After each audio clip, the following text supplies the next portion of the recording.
Tonight I'd like to invite you to slow down, take a breath, and step with me into a very quiet corner of American history. Not the noisy battles, not the dramatic speeches, but the soft beginning of a house that would become one of the most famous mansions in the United States. In this video, you're going to fall asleep to the story of a building that rose between 1790 and 1792, when the United States was still young, still uncertain, and still learning how to stand on its own feet. We won't rush, we won't shout. We'll move slowly, room by room, year by year, like walking through a silent house at night with a candle in your hand. You'll hear how an empty piece of land near a calm river slowly turned into a symbol, not of kings and crowns, but of a fragile new republic trying to find its voice. We'll listen to the quiet wishes of the people who dreamed of this mansion, the workers who laid its stones and lifted its beams, the caretakers who kept it warm during cold nights, and the visitors who stepped inside and tried to understand what it meant. Across this series, we'll stay mainly in those early years, 1790, 1791, 1792. We'll feel the mud under the workers' boots after heavy rain, the fear when storms shook the scaffolding, and the relief when the walls held strong. We'll follow the carpenters, the stone cutters, the servants moving through hidden hallways, and the first guests who arrived from faraway places with careful eyes and quiet expectations. We'll listen to the soft debates. Is this mansion too simple? Is it too grand?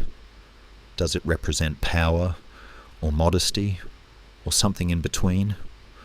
We'll visit the hidden spaces behind the official rooms, the service corridors, the storage rooms, the narrow staircases only the staff used. We'll feel how myths began to form in the shadows, little stories about breathing walls, shifting light, and a house that seemed to listen to the people inside it. And most of all, we'll let the mansion itself become a kind of gentle guide. Through its foundations, it will teach us about endurance. Through its simple design, it will teach us about quiet dignity. Through its early misunderstandings and rumours, it will whisper a lesson about how truth takes time to reveal itself. This is not a story you need to keep up with. You don't have to remember every name or every date.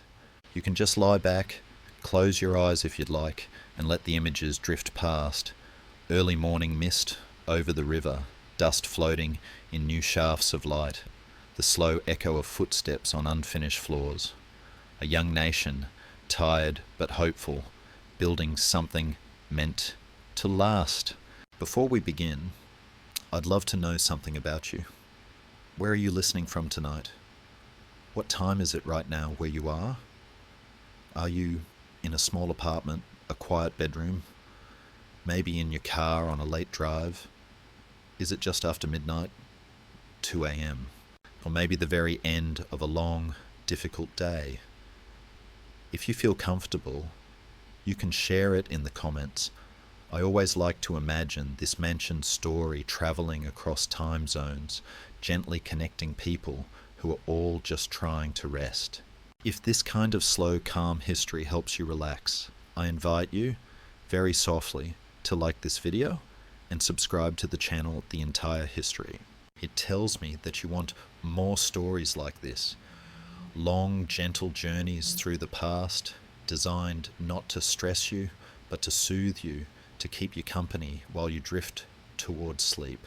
So, settle in, adjust your pillow, let your breathing slow down, and together, we'll step back to the years 1790 to 1792 to watch America's most famous mansion quietly rise from the earth, one stone, one beam, one soft heartbeat at a time. Tonight, you are listening to part one, a gentle beginning to the story behind America's most famous mansion, born between 1790 and 1792, a quiet moment at the dawn of a young nation, In those earliest years after the Revolution, when the United States was still learning how to breathe in its new freedom, a quiet parcel of land sat untouched beneath a pale morning sky. It was neither grand nor intimidating. Just a stretch of soil, soft grass, and wind wandering from the nearby river. Yet this simple ground would soon cradle one of the most symbolic mansions in early American memory. People passed by without understanding what would rise here. Even the surveyors who measured the land felt they were outlining something important without fully knowing why. And so, in the stillness of 1790, the story began quietly, like the faint outline of a house before the first brick is placed. But behind this emerging mansion lay a deeper desire, a wish carried not only by the builders, but by the nation itself. The young United States longed for stability, for a symbol of permanence, for a place where leaders could gather in dignity and order. Many still feared that the fragile new country could slip back into chaos.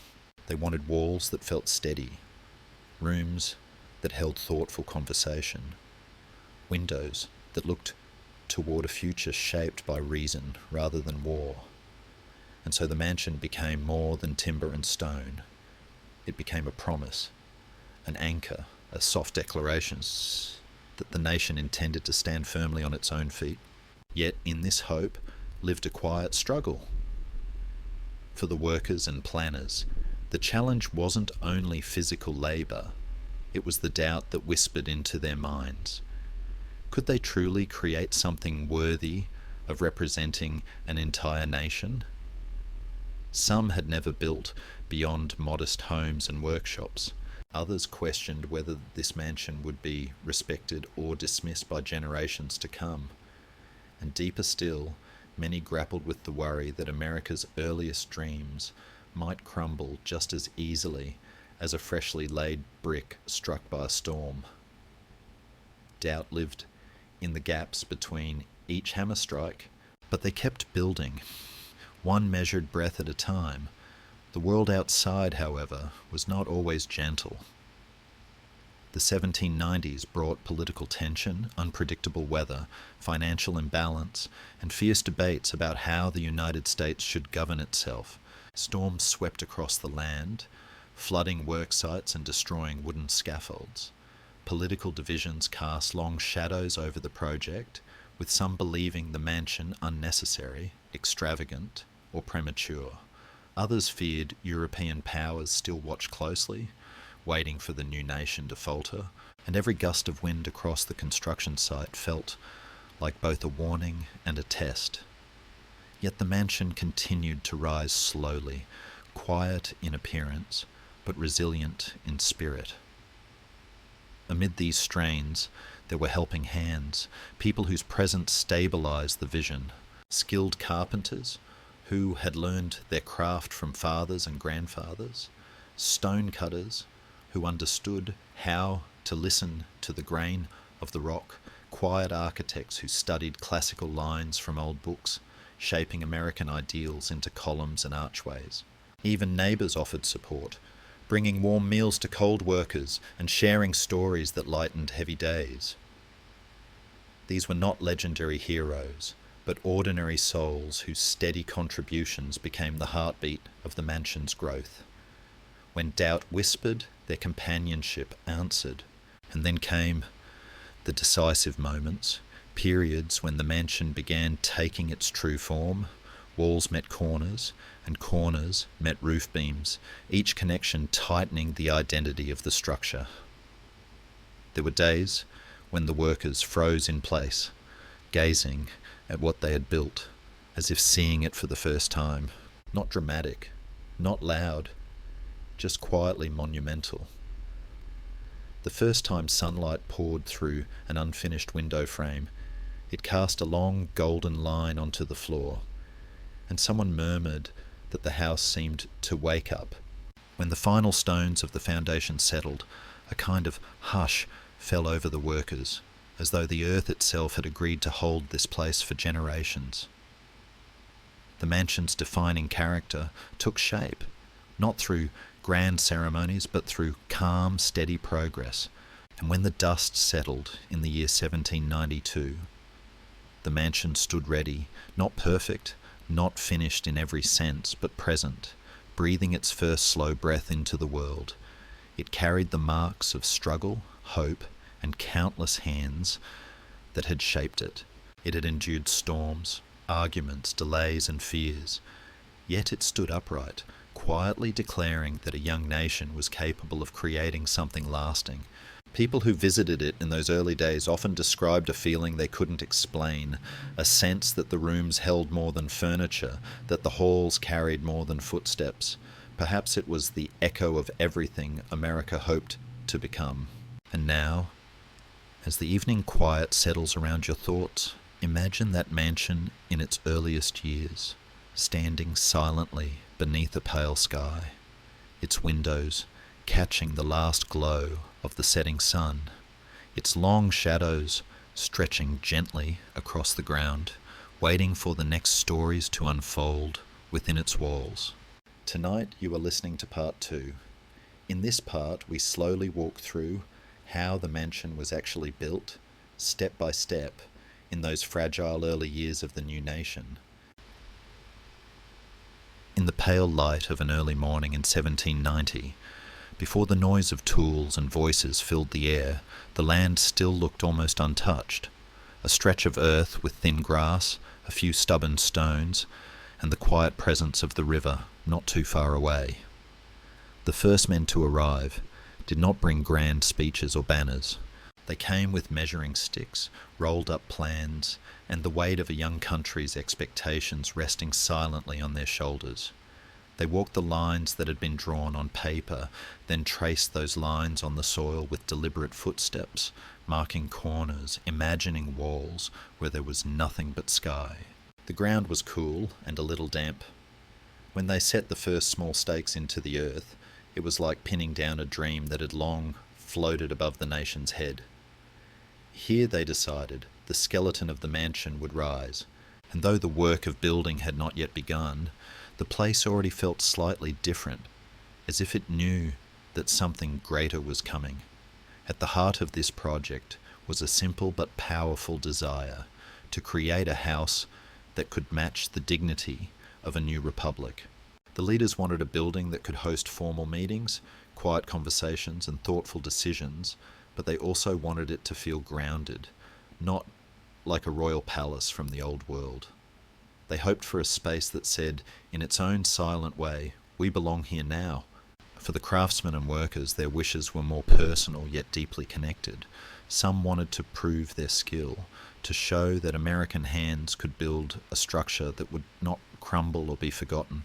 Others hoped that their children or grandchildren might one day point to the mansion and whisper, "Your grandfather helped build that." Even the young apprentices carried small wishes, to learn, to be useful, to be remembered, even if only in family stories. Behind every beam and stone, there was this soft, steady hunger to create something lasting in a world that was still unsure of its own future. But inside many of them, there were quiet fears. A new nation meant new rules, new uncertainties, and no guarantee that any of this would survive the tests of time. Some of the builders came from simple homes and modest churches. The scale of the mansion felt overwhelming. They looked at the plans and wondered if they were truly ready for this level of work. What if the foundation shifted? What if the walls cracked? What if, years from now, people laughed at their efforts and called the mansion clumsy or unworthy? Others felt a different kind of internal conflict, the tension between pride and humility. They wanted to build something grand, but they did not want it to become a symbol of arrogance so soon after a war that had been fought against kings and crowns. These inner struggles did not shout. They simply sat quietly in the minds of the workers as they lifted stones and shaped wood, like small shadows that moved with them across the site. Outside their thoughts, the world added its own troubles. The weather in those years was not always kind.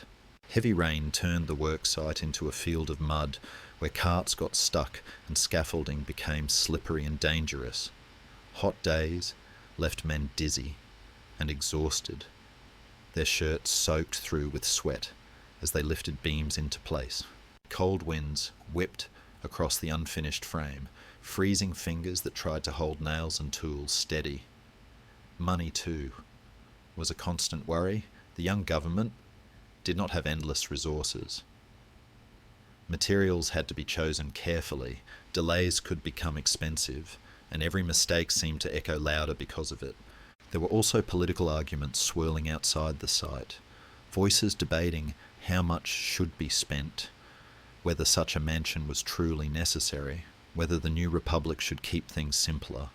All of this created a kind of pressure that pressed down on the workers' shoulders as surely as the beams they carried. Yet they were not alone. Around them moved people who became quiet sources of strength.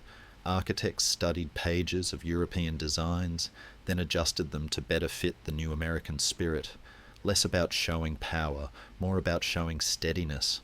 Master masons taught younger hands how to place stones so that weight was shared wisely and walls would not easily crack. Carpenters selected timbers with great care, feeling the grain with their fingertips before deciding how each piece should be cut. Even the cooks and helpers who worked in small shelters near the site played their part, bringing warm food and simple jokes that made long days feel a little lighter. Neighbours stopped by with curiosity and sometimes encouragement. They watched the frame rise and offered small compliments, saying that it already looked strong, proper, like it belongs. In moments of fatigue, those words mattered more than anyone admitted. As the months passed, the true shape of the mansion slowly emerged from chaos. First, the foundation dug into the soil, like roots testing the earth. Then, step by careful step, the frame stretched upward, posts, beams, crosspieces fitting together, like a great wooden skeleton reaching toward the sky. Walls began to close around empty air, turning it into rooms. Windows were cut into those walls, turning bare surfaces into eyes that would one day look out over the surrounding city and countryside. Inside staircases twisted softly upward, promising paths between floors where people would one day climb, with letters, documents, and news of the young nation. The sound of hammers created a steady rhythm, like a heartbeat, echoing through the open spaces and out into the streets beyond. The mansion was no longer just an idea. It was a body growing muscle and form. Some evenings, when the workers stayed late and the sky turned a gentle blue-grey, the site grew quiet enough that you could hear the softer sounds of the place, the creaking of new wood adjusting to its burden, the soft flap of loose canvas, the faint call of distant birds returning to their trees. It was in moments like these that a few of the builders allowed themselves to feel pride. They would stand back, lean on a tool, and simply look. The mansion, still unfinished, already carried a presence. It was not just a shelter. It was a statement that this young country intended to endure. And as they looked, they might think of you, listening centuries later, trying to fall asleep while imagining the dust in those early beams and the sweat on those early brows. If you are listening now, wherever you are in the world, at whatever time your clock is showing, you are quietly joining them. And if these slow stories help you rest, you are always welcome to return and wander through more nights with the entire history, drifting through the past as you close your eyes. By the end of 1792, many of the main structural elements were in place. The mansion still needed finishing touches, more detail, more polish, but the hard bones of it stood steady against the wind. The floors no longer felt like temporary platforms. They carried weight with confidence. The walls no longer seemed unsure. They enclosed space like arms closing around a fragile flame to protect it. People who visited for the first time often fell silent when they stepped inside. They felt the calm coolness of the interior, the measured height of the ceilings, the way light slipped through windows and settled in soft patches on the floor. Some said it felt as if the house itself was listening, and maybe it was. Maybe from those very first days, the mansion began storing the sounds of footsteps, the murmur of voices, the sighs of tired men and women who walked its halls. So the story of how it was built is not only about stone, wood, and tools. It is about hearts learning to trust their hands, minds learning to trust their plans, and a young nation learning to trust its own reflection in the walls of a new home. As night wraps itself gently around your thoughts, you can picture the mansion at rest, after a long day of building, scaffolding casting thin shadows in the moonlight, tools laid down in neat rows, a single lantern burning quietly in an upper room, while outside the river moves on in the dark, and the sky leans low over the newborn silhouette of the house. Tonight you are listening to part 3, and in this part, we gently explore the quiet internal struggles carried by the people who built the mansion, those silent worries and hopes that lived inside them during the early years of 1790 to 1792. In those early mornings when the sun was still soft and the shadows stretched long across the construction site, many of the workers arrived before anyone else, walking with slow steps across the cool ground. They did not speak at first.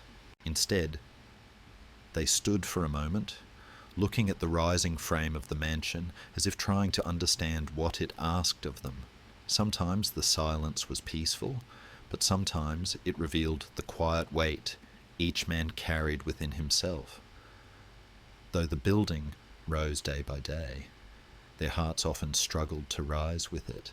And this invisible labour, the hidden effort of mastering doubt, became as real as any hammer or tool they held. Some of the workers were young, barely experienced, still learning how to cut straight lines and judge measurements by sight. They feared making mistakes that could bring shame to their families or cost the project money. A single misplaced beam could undo an entire day's work. A poorly fitted stone could weaken a wall meant to last centuries. These fears did not shout. They whispered. They followed the men from home to work, lingering behind their shoulders as they bent to lift heavy blocks or adjust delicate joints. Even the most skilled craftsmen felt this presence, an internal question asking whether they were worthy of shaping a symbol of the new nation. The master builders, though respected, faced their own inner struggles. Many had studied classical European designs, but this mansion was not meant to mimic Europe. It was meant to express the young spirit of America, still forming, still finding its balance. How should a building reflect a nation that was not yet fully defined? Should it be grand or modest? Should it echo ancient forms or invent new ones? These questions tugged at their thoughts late into the night, long after the tools were set down. To design was one thing. To design for a nation barely learning to stand, that was another weight entirely. There were also deeper, more personal doubts. Some workers worried about feeding their families through unpredictable seasons. Payment was not always regular. Supplies sometimes arrived late, and political tensions meant decisions could change quickly, leaving uncertainty thick in the air. A few men had travelled far from home for this project, carrying the hope of a new beginning. But hope, fragile as it was, often trembled under the pressure of reality. They wondered whether the mansion would truly be completed, or whether their months of labour would fade into dust and forgotten plans. Even the leaders overseeing the mansion's construction carried shadows in their hearts. They had promised the public a symbol of strength, order, and unity. But unity was not easy to maintain in those early years. Arguments over government structure, financial systems, and regional differences were everywhere. Some feared that if the mansion appeared too luxurious, critics would accuse them of creating a new kind of monarchy. If it appeared too simple, others would say the nation lacked ambition. Caught between these opposing expectations, they often stood alone in the upper rooms of the unfinished structure, feeling the wind slip through the wooden frame, as if reminding them how fragile the young republic still was. The mansion itself seemed to sense the internal turmoil of those building it. The wooden beams creaked softly at night, expanding and contracting in the cold. The stone foundation held the memory of trembling hands placing each block. The floors carried the rhythm of hesitant footsteps, quickened by nervous hearts. In this way, the building did not just rise from the ground, it absorbed the emotions of its makers, storing them deep within its silent walls. Despite these internal struggles, there were moments of calm clarity, small glimpses in which the workers felt the mansion guiding them rather than challenging them, and when a beam fit perfectly into place with a satisfying thud, when sunlight slipped through a new window and fell across the floor in gentle patterns, when the air filled with the warm smell of freshly cut wood, in those moments, doubt loosened its grip.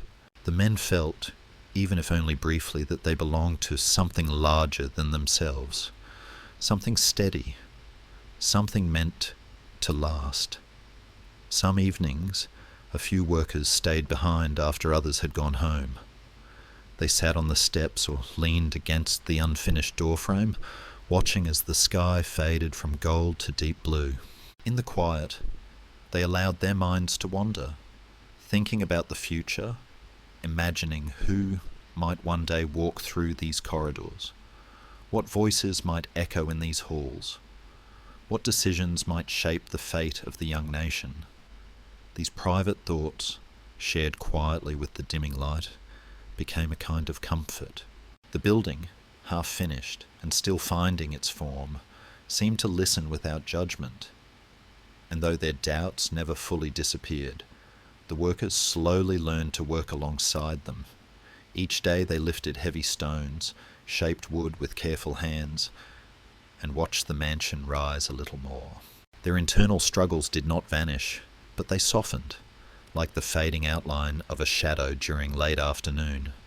They began to trust their hands, trust their instincts, and trust that every small effort mattered, even if it could not yet be seen in the final shape of the mansion. By the end of many long days, when the tools were finally put away and the ground grew cool beneath their feet, the workers walked home with tired bodies but slower breaths. They looked back at the silhouette of the mansion rising against the evening sky, a shape still incomplete, still humble, but undeniably growing. And in that quiet outline, framed by the last light of the day, something in their hearts settled just a little. They realized that even a great structure began with uncertainty and grew because ordinary people learned to push gently through their fears. Now, as night settles around your thoughts, imagine that half-finished mansion in the fading dusk, its beams glowing faintly in the last sunlight, its open spaces filled with soft wind, its future waiting, patient and silent, like a lantern, not yet lit. Tonight, you are listening to part 4, and in this part, we wander slowly into the hidden rooms and quiet spaces of the mansion, the ones that never appeared clearly on maps, but held some of its most silent secrets, long before tourists, historians, or cameras ever entered its halls. The mansion already had corners that almost no one spoke about. On the official plans, the lines were clean and clear: main halls, reception rooms, staircases, chambers meant for meetings and rest. But buildings, like people, often grow little secrets as they take shape. During those years between 1790 and 1792, as the walls rose and ceilings closed over empty air, tucked into the edges of the design were spaces that didn't fully belong anywhere. Narrow passageways between thick walls, storage rooms without windows, half-height attics where a grown man had to stoop to stand. These were not grand shining rooms for guests. They were quiet lungs and hidden veins of the mansion, carrying its unseen breath On no elegant drawing were they celebrated, yet they were always there, waiting in the dimness. The dream, of course, had never been to build a maze. The leaders wanted a house that felt clear and orderly, a place where visitors would not feel lost. They wished for broad corridors where steps could echo with confidence, central rooms filled with light where conversations could unfold calmly. Their desire was simple and strong, to create a space that felt honest. But any large house requires spaces that do not appear in speeches, places where servants move without disturbing meetings, where firewood can be stored, where coal and candles and cleaning tools can be kept close at hand yet out of sight. The wish to make the mansion function smoothly, to keep the visible parts serene, quietly created invisible ones. In this way, the hope for order and dignity gave birth to these unmarked pockets of shadow. Yet inside the people who used and built these spaces, there were gentle tensions. Some workers were proud to shape the main rooms with their high ceilings and tall windows, knowing their handiwork would be seen by important visitors. Others found themselves assigned to the back corridors, to the servants' stairs, to the cramped storage lofts where dust gathered easily. A few felt a sting of disappointment at first, as if hidden spaces meant their work mattered less. Why build rooms no one would mention? Why smooth walls that only a handful of eyes would ever see? These quiet questions sat in their chests as they wiped sweat from their brows in the dim half-light of unfinished back rooms. Over time, however, some began to understand that the mansion's grace in public depended on its secrets in private. The smooth running of important events, the quiet arrival of meals, the silent replacement of candles, all of these were only possible because of the hidden paths and rooms that lay behind the grand front. Outside their inner thoughts, the world continued to push against the house. Fire was a constant fear in those years. The smallest mistake with candles or hearths could destroy everything. So the planners and builders had to think carefully about how to store wood, where to keep extra fuel, how to design escape routes and service paths if something went wrong. Political danger, too, whispered around the edges of the mansion's purpose. Important documents might need to be moved quietly. Urgent messages might need to pass unseen from one room to another. Guests might arrive who required privacy not just from the public but from other guests in the same building. The result was a subtle pressure. The mansion needed not only public beauty but private flexibility, a kind of built-in ability to hide and protect. The outside dangers, fire, conflict, rumours and watchful eyes helped carve the need for unmarked doors and quiet rooms that did not draw attention. In answering these fears, the mansion found its allies in the form of clever minds and careful hands. The architects and senior builders began to weave small solutions into the design, a short connecting passage beside a thick wall that allowed a servant to move from one wing to another unnoticed, a narrow staircase that rose behind the main stair, simple and plain but strong underfoot, a storage room under a larger set of steps, where cleaning tools, extra linens, and candles could be kept dry. Carpenters shaped low doorways tucked beneath sloping ceilings, and masons left just enough space between structural walls to slip a person through. These were not grand gestures. They were small choices, made one by one, that slowly created a network of hidden spaces. The workers who shaped them might not have had their names written into history, but their practical wisdom became part of the mansion's quiet intelligence. If you could have walked through the house at dusk in 1792, just as the last workers were leaving, you would have seen two different worlds layered on top of each other. In the main halls, the fading light would fall gently across clean floors and freshly painted walls. Tall windows would glow faintly as the sky turned blue-grey.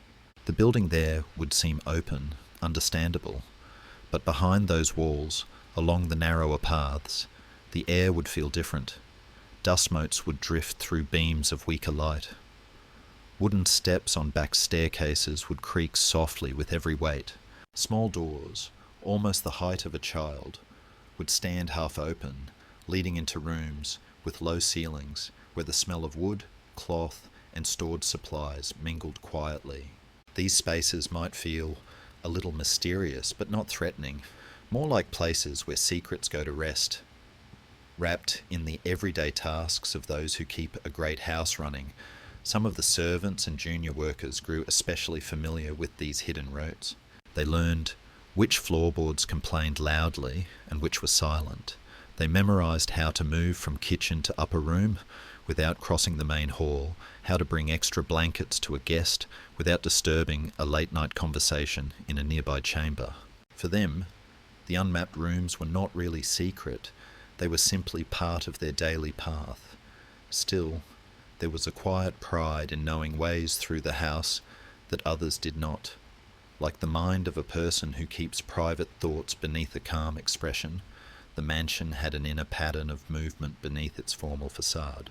And as you listen to this story now, wherever you are in the world, perhaps late at night or very early in the morning, you might imagine yourself walking those side passages in your mind.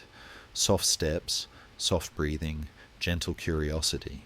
If these slow journeys through hidden corners help you relax and drift towards sleep, you are always welcome to stay with the entire history and let these stories keep you company in the dark. Over time, the existence of these unmapped rooms would feed quiet rumours. Visitors sometimes noticed doors that seemed to lead nowhere, or glimpsed a figure disappearing down a narrow corridor they had never seen before. Children who visited might invent stories about secret meetings or hidden treasures behind plain wooden panels. In truth, most of these spaces served simple purposes: storage, service, safety. But that is how mystery often works. Ordinary places, kept mostly out of sight, become the perfect canvas for imagination. The mansion did not argue with these whispers.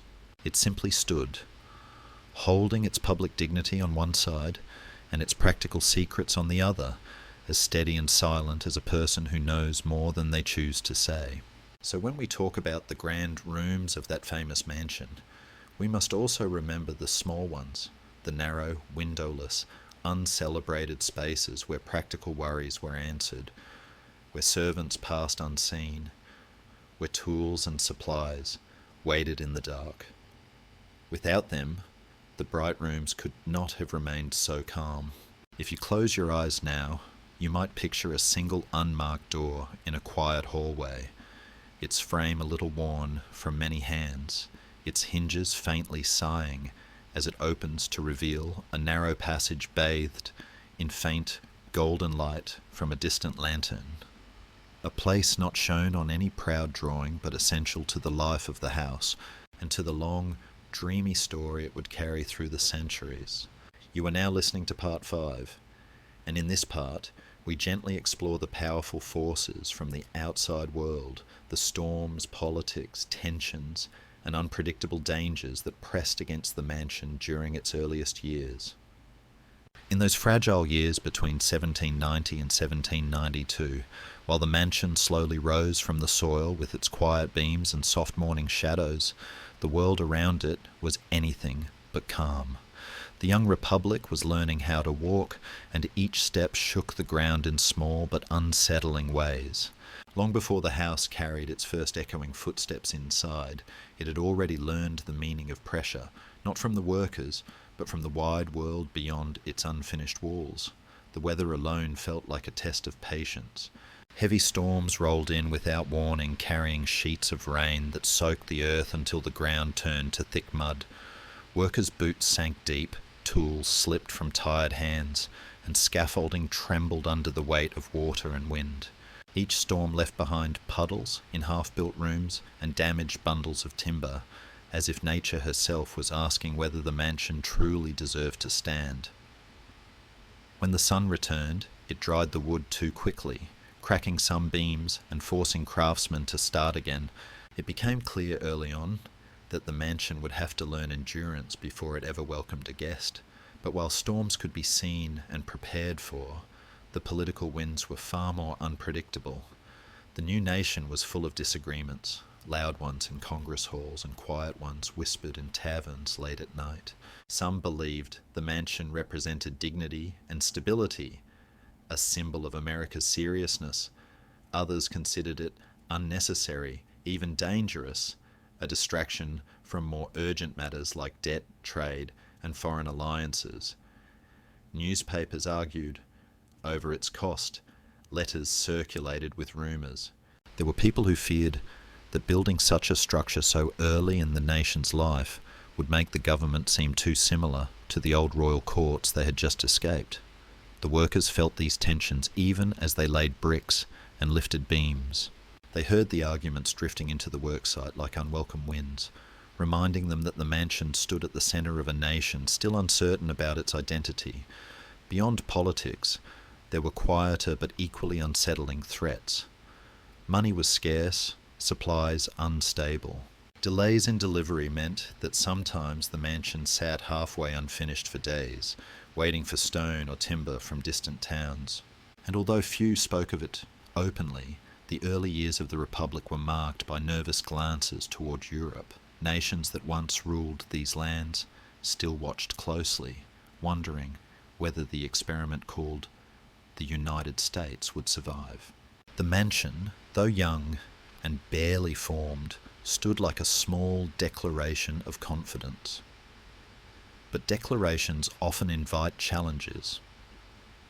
Each time a foreign ship docked at the harbour, each time a letter arrived from across the ocean, people wondered if the winds of conflict might eventually reach the mansion's very doorstep. Through all of this, the workers kept shaping the building, though they carried these external burdens quietly in their hearts. They knew that every plank, every stone represented not just craftsmanship, but resilience. On some days, when the debates outside the construction site grew especially fierce, the workers paused longer than usual, looking at the rising walls as if searching for reassurance.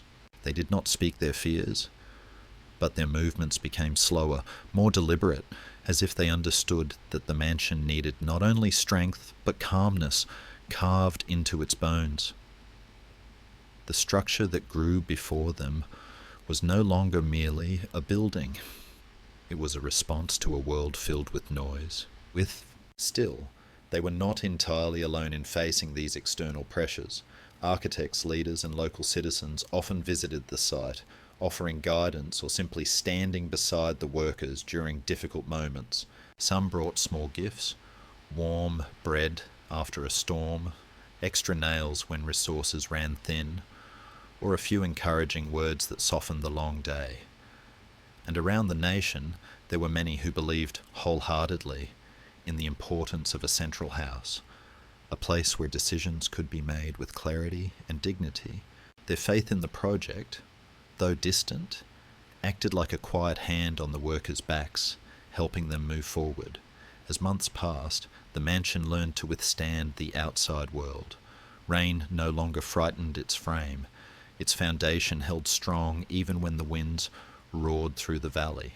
Political noise faded just slightly within its thickening walls. The house began to grow a kind of calm resistance, not aggressive, not proud, just steady. And on certain evenings, when the workers stepped back to look at what they had built, the mansion appeared to breathe against the twilight sky, as if aware that the world outside was vast and unpredictable, but determined to stand through it all. If you are listening now, wherever you may be, perhaps in a warm room, perhaps lying quietly in the dark with your eyes half closed, I wonder what time it is where you are. People from many places gather here each night, drifting into history at different hours. If you feel safe and relaxed, listening to these gentle stories, you are welcome to stay close to the entire history. And if you haven't yet, feel free to subscribe so these calm journeys can continue to find you whenever you need rest. Now, as you imagine the mansion in the fading dusk of 1792, picture the sky brushing it with soft colour, the wind carrying the scent of wet earth, and the distant murmur of political voices fading into the night. The house stands there quietly, still unfinished, still listening, waiting for the next chapter of its long, patient life. Tonight you are listening to part 6, and in this part we move gently into the turning point of the mansion's early life, the quiet but decisive moments when all the struggles, hopes and pressures finally began to take shape in a way that could not be undone. By the time the year leaned toward its middle months, the mansion had reached a curious stage, no longer merely a construction site, not yet a completed home. It stood in a state of becoming, like a great ship half carved from a single block of wood. From a distance, the structure looked almost whole, its walls rising cleanly against the sky, its windows arranged in a balanced rhythm like soft, watchful eyes. But up close, the truth revealed itself in scattered tools, exposed beams, and unfinished corners, where sawdust gathered in quiet piles. The building was caught between what it had been and what it would become, and this in-between moment carried a kind of gentle tension, as if the mansion itself held its breath. The turning point began not with the dramatic event, but with a single morning when the first major interior framework was completed. A wooden column, carved with precision by skilled hands, was lifted and set carefully into place in one of the central halls. The sound it made, a deep, low, settling sound, echoed through the open space like a soft heartbeat. The workers paused, letting the echo fade.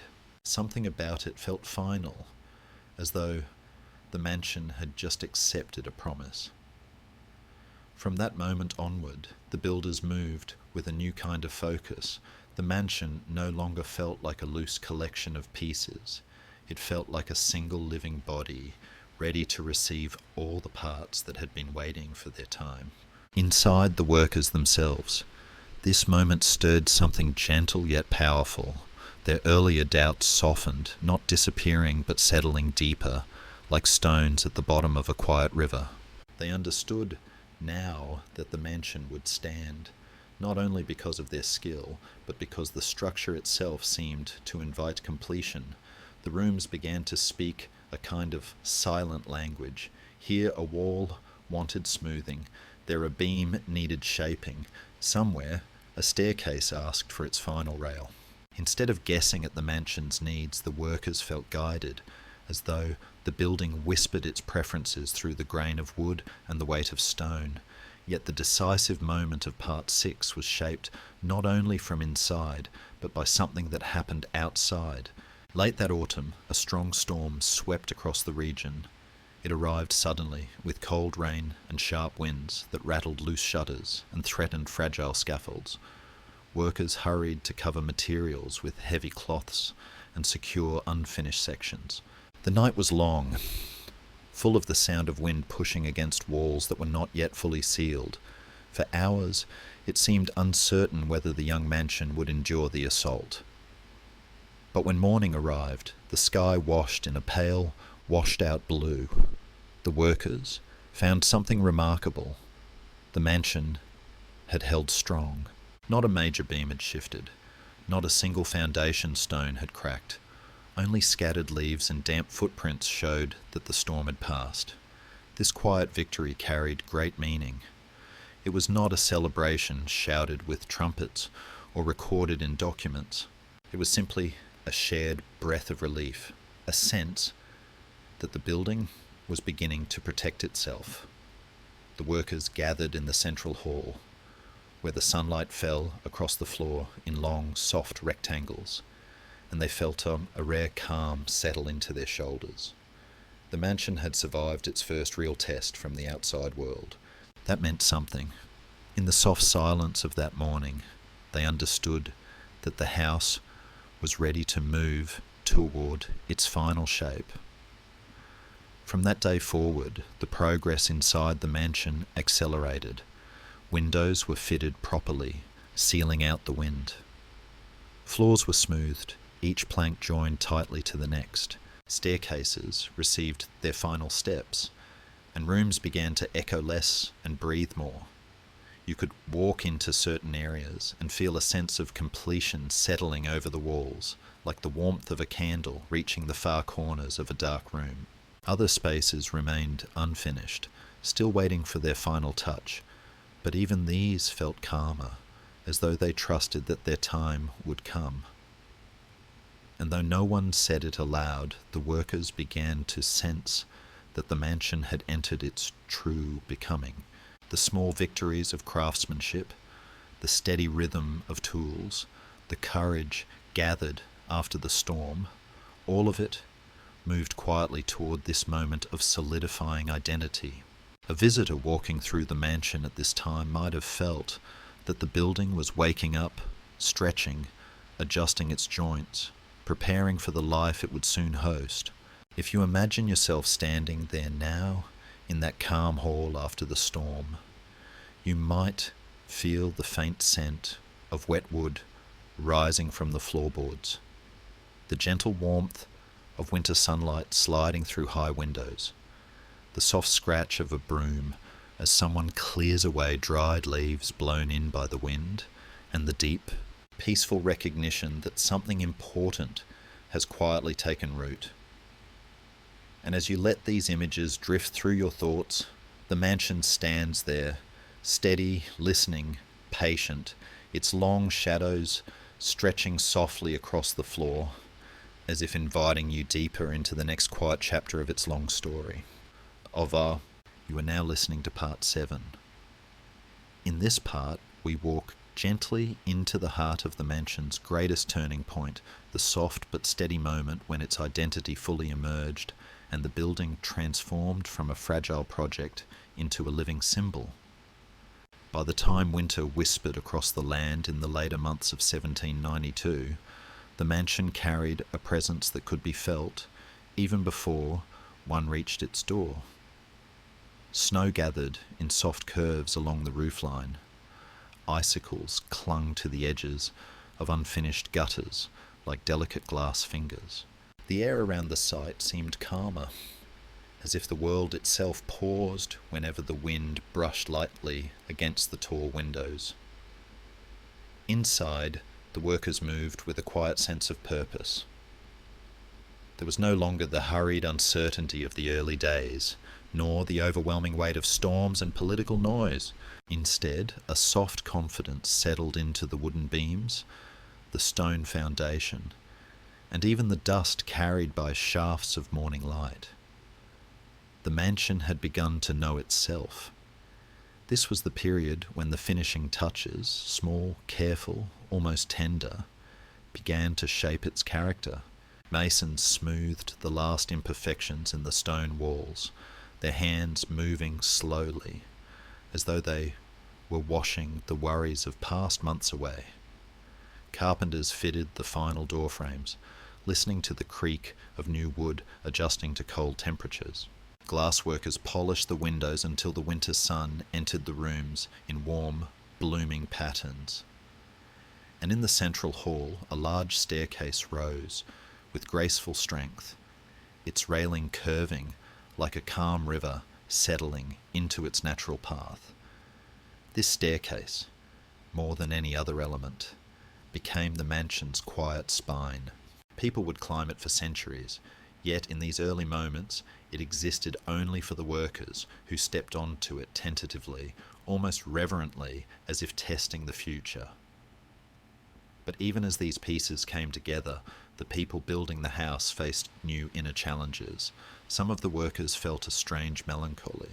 They had spent months lifting, cutting, measuring, shaping, and now the end was near. The building that had once demanded all their energy and attention was moving out of their hands.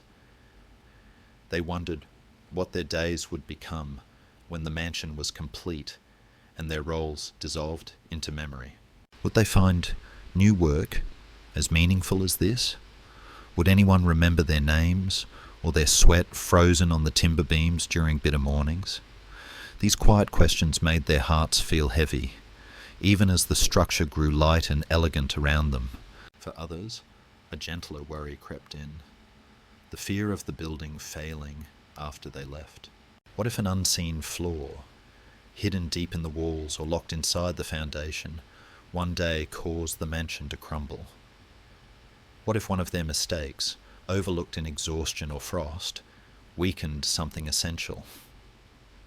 These thoughts stirred late at night, long after the tools were put away, lingering in the quiet like shadows that refused to leave.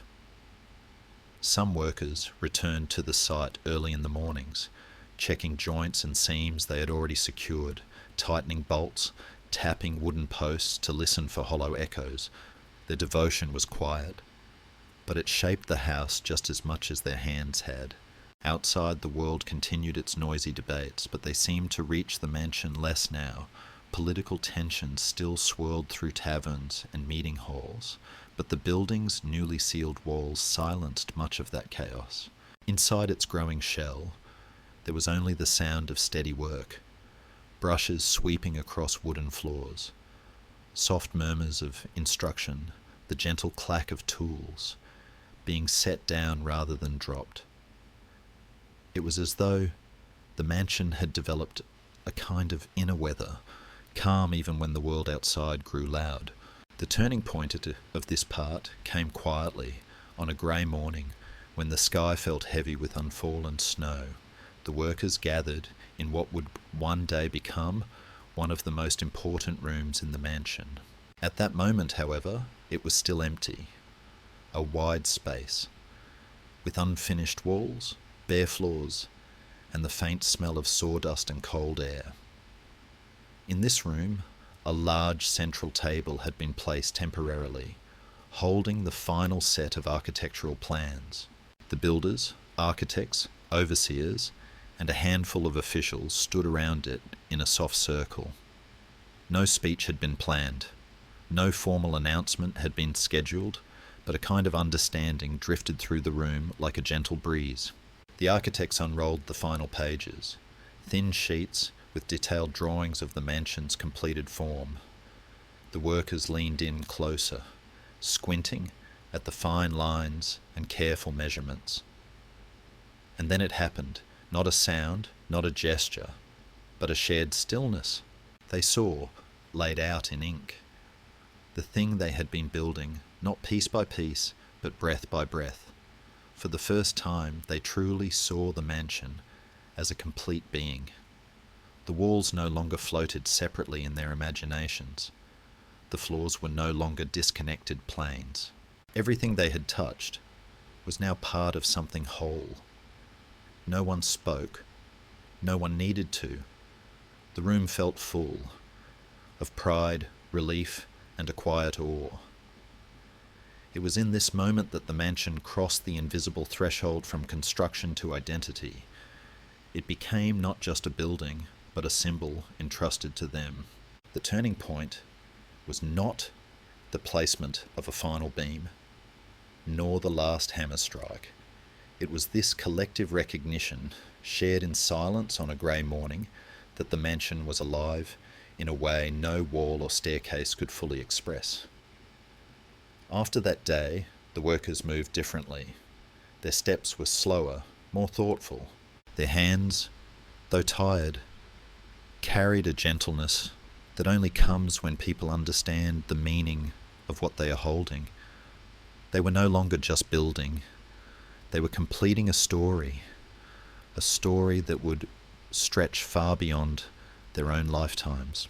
As you picture this quiet turning point, imagine the pale light filling that unfinished room, the soft crackle of parchment being unrolled, the faint smell of cold stone, the breath of each person rising softly into the chilly air, and the mansion standing behind them, silent and listening, like a child who has just heard its name spoken for the first time. Tonight you are listening to part 8, and in this part we drift softly into the first quiet rituals, symbols, and little beliefs that began to grow inside the mansion, even before it was truly finished.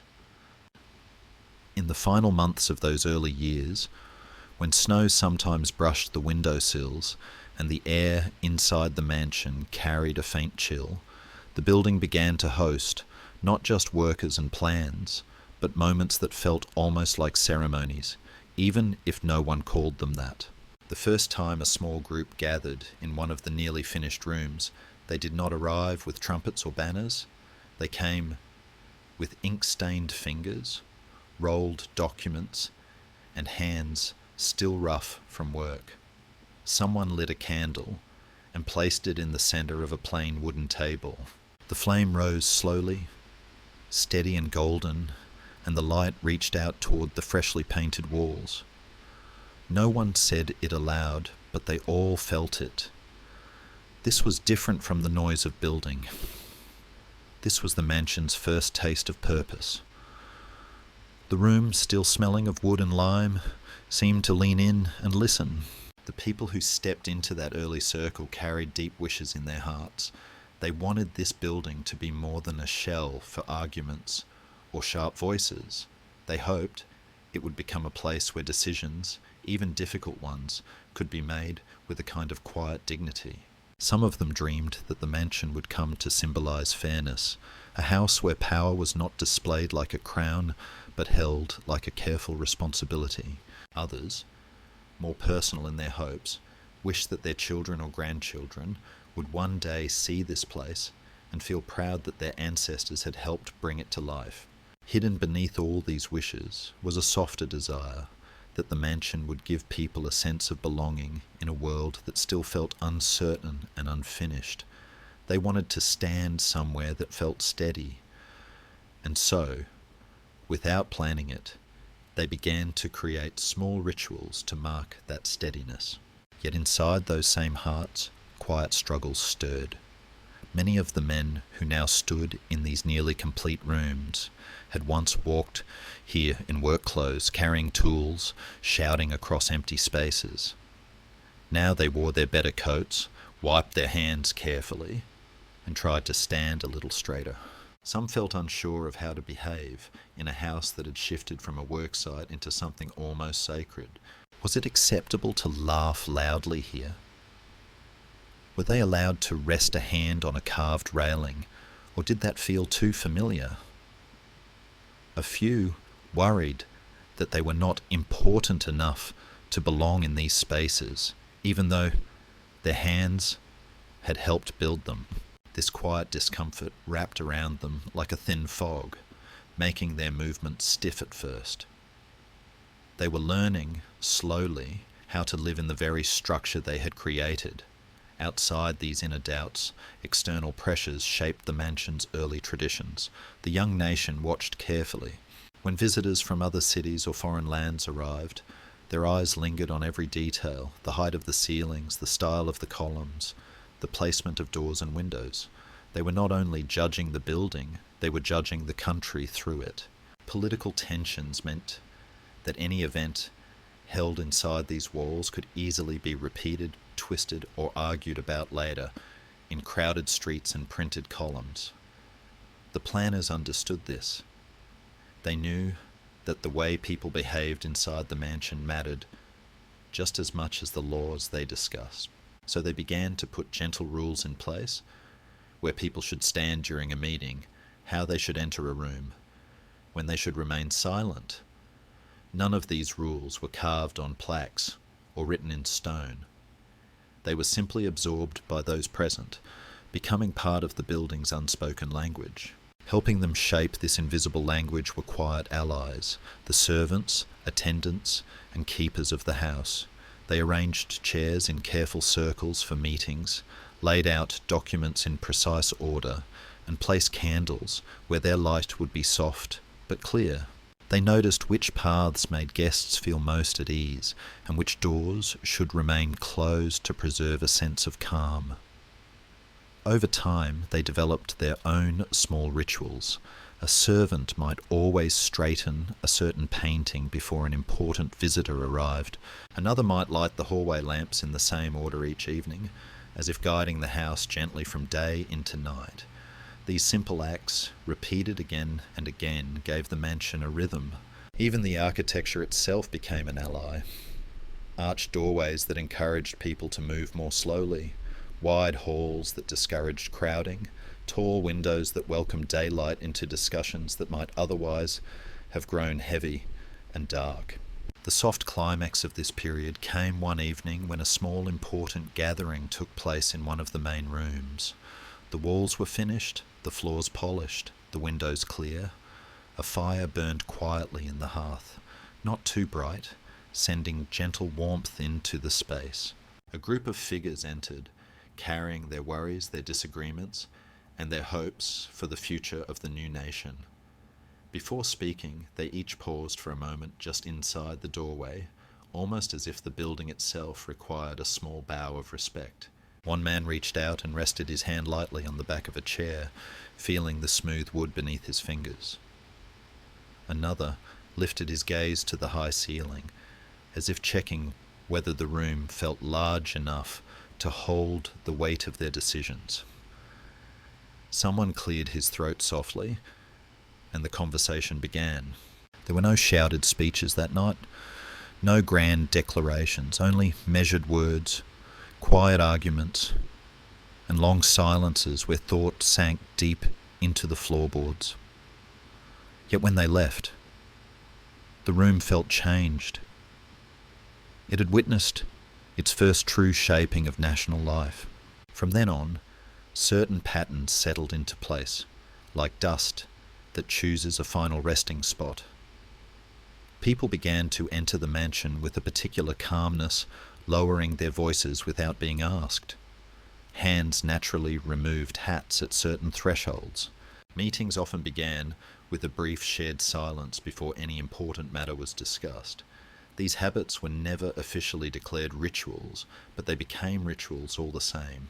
Visitors noticed symbols too, the way light fell across a seal on a wall, the placement of a central table, the careful balance between openness and formality in each room. Over time, stories grew. Some said that decisions made in the central hall somehow carried extra weight because of its calm proportions. Others whispered that certain rooms were better for compromise, as if the house itself encouraged peace in those corners.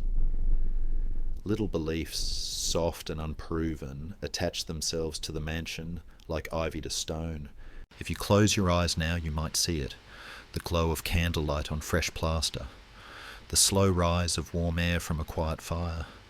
The soft shuffle of shoes across a polished floor as people take their seats. You might sense the invisible lines of habit and respect that started here, drifting through the room like faint, golden threads. The mansion, once only wood and stone, now held something more, an atmosphere, a set of shared understandings, a gentle expectation that inside these walls people would try, at least, to behave with a little more care than they did outside. And as night moves around you, wherever you are listening from, the image lingers.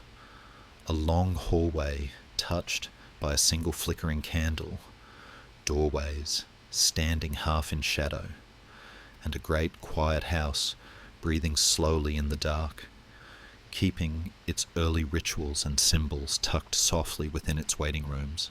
You are now listening to part 9, and in this part, we drift into the landscapes, the air, the light, and the quiet environment that shaped the mansion during its earliest years, the world around it, and the way that world slowly taught the house how to breathe. Long before the mansion became a landmark whispered about in books and tours, it was simply a structure growing out of a particular stretch of American land, a landscape that shaped its character more deeply than anyone realized. If you had walked there in those years between 1790 and 1792, the first thing you would have noticed was the river. It did not roar or rush. It moved slowly, like a patient line of silver cutting through the earth. In the morning, mist drifted above its surface like soft breath, floating upward until it met the pale sky. When the sun rose, the water reflected its light in gentle ripples, sending a warm shimmer across the open fields. This river, steady and unhurried, became the mansion's first teacher. It taught the building to rise with calmness, to stand without arrogance, to reflect the world without trying to overpower it. The workers often paused at the river's edge before beginning their day, letting the stillness settle inside them. They carried that stillness back into the walls they built, and in this way the river shaped not only the land, but the spirit of the mansion itself. Beyond the river, the land opened into quiet fields, dotted with patches of tall grass and clusters of trees that swayed softly in the wind. These trees, oaks, elms, and slender maples, grew in a loose natural pattern, never arranged or trimmed by human plans. Their branches cast long shadows on the soil, marking the hours in slow arcs of darkness. When the workers looked at these trees, they saw a reminder of the nation itself, not perfectly organized, not yet refined, but full of potential and rooted deeply in the earth. On warm days, the breeze carried the scent of leaves and fresh grass into the half-built rooms, wrapping around the exposed beams like a quiet encouragement. On colder mornings, frost clung to the branches like thin silver threads, and the workers breathed clouds of white air as they lifted stones. The trees watched it all, storms, labour, laughter, silence, standing patiently as the mansion rose among them. Inside the hearts of the workers, this landscape stirred feelings, both comforting and challenging. Some felt the openness of the fields as a reminder of their own hopes, as if the wide horizon suggested that the future could stretch just as far. Others felt a quiet pressure in the vastness, a sense that they were building something small and delicate in a world that was still wild and unpredictable. They wondered whether the mansion would ever feel truly at home in such an open landscape, or whether it would always stand like a guest in a land older and larger than itself. These thoughts moved through them like the wind, sometimes gentle, sometimes sharp. But instead of turning away from the land, they continued to let it shape their work. Beyond their inner doubts, the outside world pressed against the land in ways that influenced the mansion's earliest form. Floods sometimes rose from the river after heavy rain, reminding the builders to strengthen the foundation. Harsh winter winds swept across the open fields, forcing them to consider how to position windows and doors so that warmth could be kept inside. Summers brought insects and humidity, encouraging designs that allowed air to move through the rooms with ease. Even the slope of the ground mattered. The subtle rise and fall of the soil influenced where to place certain walls, how to anchor the steps, and how to direct rainwater away from the structure. Nature was not a background here. It was a silent partner, shaping decisions day after day. But the mansion also had allies in its environment. The river offered a natural cooling breeze during warm seasons, drifting into open windows and making long work days more bearable. The tall trees provided shade at the edges of the site, giving workers small pockets of rest where they could sit, drink water, and breathe quietly before returning to their tools. The rich soil made it easy to gather clay for plaster and materials for bricks. Birds nested in high branches near the house, filling the mornings with soft calls that eased the tension of early labour. Even the sunlight became an ally, falling through window frames in golden lines that revealed imperfections and guided the craftsmen as they smoothed surfaces. The environment did not merely surround the mansion, it participated in its creation. The gentle turning point of this part came late one afternoon when the workers paused to watch the sunset through the mansion's newly framed western windows. The sun, low and warm, cast a deep amber light across the room. It illuminated the dust floating in the air, each particle glowing like a tiny ember. The workers stood quietly, and for a moment they saw the landscape not just as land, but as something woven into the house itself. The sunset painted the walls, the river reflected the fading light, and the silhouette of the mansion merged with the horizon. In that shared moment, the building felt whole, not because the work was finished, but because it had found harmony with the world that held it. From that evening onward, the workers understood the mansion differently. They noticed how the morning light filled certain rooms more warmly than others. They learned which windows welcomed breezes and which corridors captured evening shadows. They began to see the house not as a structure imposed upon the land, but as a shape grown from it, shaped by soil, water, wind, and the endless sky that watched over it. And they adjusted their craftsmanship with a new gentleness, allowing nature to guide their choices rather than resisting it. If you close your eyes now, you might imagine the mansion just as it was then, standing softly against a wide horizon, the river moving near its foundation in slow silver rhythms, tall grass bending toward the house as if in quiet greeting, and the sun slipping gently behind the far line of trees, bathing the unfinished rooms in a warm, dreamlike glow. You are now listening to part 10, and in this part, we walk softly into the mansion's earliest conflicts, alliances, and quiet shifts of power, the subtle human tensions that began forming inside its walls even before the building was complete. By the time the mansion neared the final stages of its early construction, the rooms had begun to gather not just sunlight and dust, but people. People with opinions, responsibilities, ambitions, fears, and private desires. And whenever people enter a place of importance, even a place still smelling faintly of wet plaster and sawdust, the air changes. It tightens in certain corners. It hums quietly around certain doors. Even without furniture, the mansion could already sense that it was becoming a stage where lives and intentions would cross. The walls, not yet fully polished, seemed to listen. The floors, still settling into their foundations, felt the weight of footsteps that carried more than simple labour, footsteps carrying decisions that could shape a young nation. The first quiet conflicts began, as many do, not with shouting, but with small disagreements whispered at the edges of rooms. Some officials wanted the mansion to become a symbol of strength, a place that projected confidence to foreign visitors.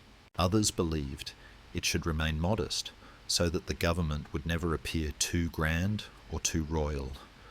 When they stood inside the same unfinished hall, they saw different futures.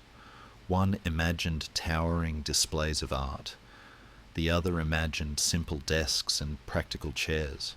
These competing visions did not clash openly. They hovered in the air, unspoken, creating a soft tension that brushed against the workers like a faint breeze.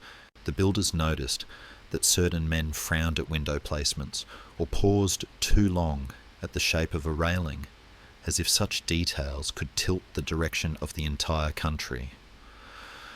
And in a way, they could. Inside many of the workers, these disagreements stirred their own quiet thoughts. Some felt loyal to the leaders who showed them kindness and respect. Others admired the vision of those who spoke with passion and certainty. A few wished only to finish the work without being caught in the crossfire of powerful minds. But even the simplest hearts are touched by the currents around them. When a worker shaped a column for one room, he did so knowing that it might become the backdrop for great agreements or great arguments. When he laid a plank for the floor of a meeting space, he wondered whose feet would stand upon it, whose decisions would shake the country. These thoughts did not disturb his hands, but they hummed quietly in his mind. Outside this internal world, external forces added their own layers of tension. Political parties were forming, splitting opinions and loyalties. Newspapers printed sharp criticisms and bold predictions. The country was still deciding what kind of future it wanted, and the mansion often felt like the physical embodiment of that debate. Some visitors approached the site with admiration, others with suspicion. Some believed the mansion represented unity, others feared it symbolized growing divides. These outside pressures slipped into the building like drafts of cold air, shaping conversations even when no one mentioned them. Yet amid these disagreements, Gentle alliances also began to take shape. Workers helped each other quietly, sharing tools, offering guidance, checking measurements twice so mistakes would not burden their friends. Architects and overseers sometimes lingered together by windows, discussing how to soften certain tensions by blending styles or adjusting room layouts. Even officials who disagreed publicly sometimes found themselves speaking calmly late in the evening, standing beside the same unfinished staircase, united by the realization that the young nation needed stability more than victory. The mansion became a place where these subtle alliances formed not through grand gestures, but through shared worry and shared hope. The soft climax of this part came on a night when a rare gathering brought conflicting voices into a single space. The main hall was nearly complete, its high ceiling echoing faintly, its wide windows reflecting moonlight across the floor. A small group of officials stood around a table, documents spread before them. They began with disagreement, their voices low but firm. One man argued for grandeur, another for restraint. A third insisted that the mansion must remain purely functional. But as the night deepened, something shifted. Their voices softened, their shoulders lowered. The moonlight seemed to calm the edges of their frustration. Slowly, they began to listen to one another, truly listen. No winner emerged from that conversation. No announcement was made.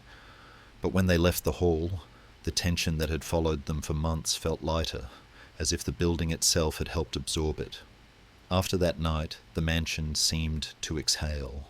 The workers noticed it first. The way conversations grew slightly warmer, how people moved through the rooms with more ease. There were still conflicts, still differences, still disagreements, but they felt less sharp. As though the house had begun teaching everyone who stepped inside how to compromise, how to balance, how to coexist within strong walls that held them all equally.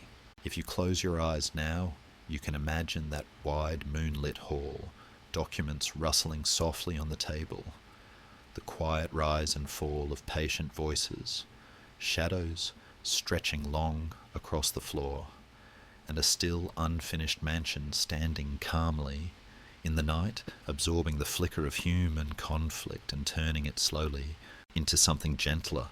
You are now listening to part 11, and in this part, we move softly into the mansion's early economy, the trade, the materials, the resources, and the quiet network of hands and journeys that made its creation possible.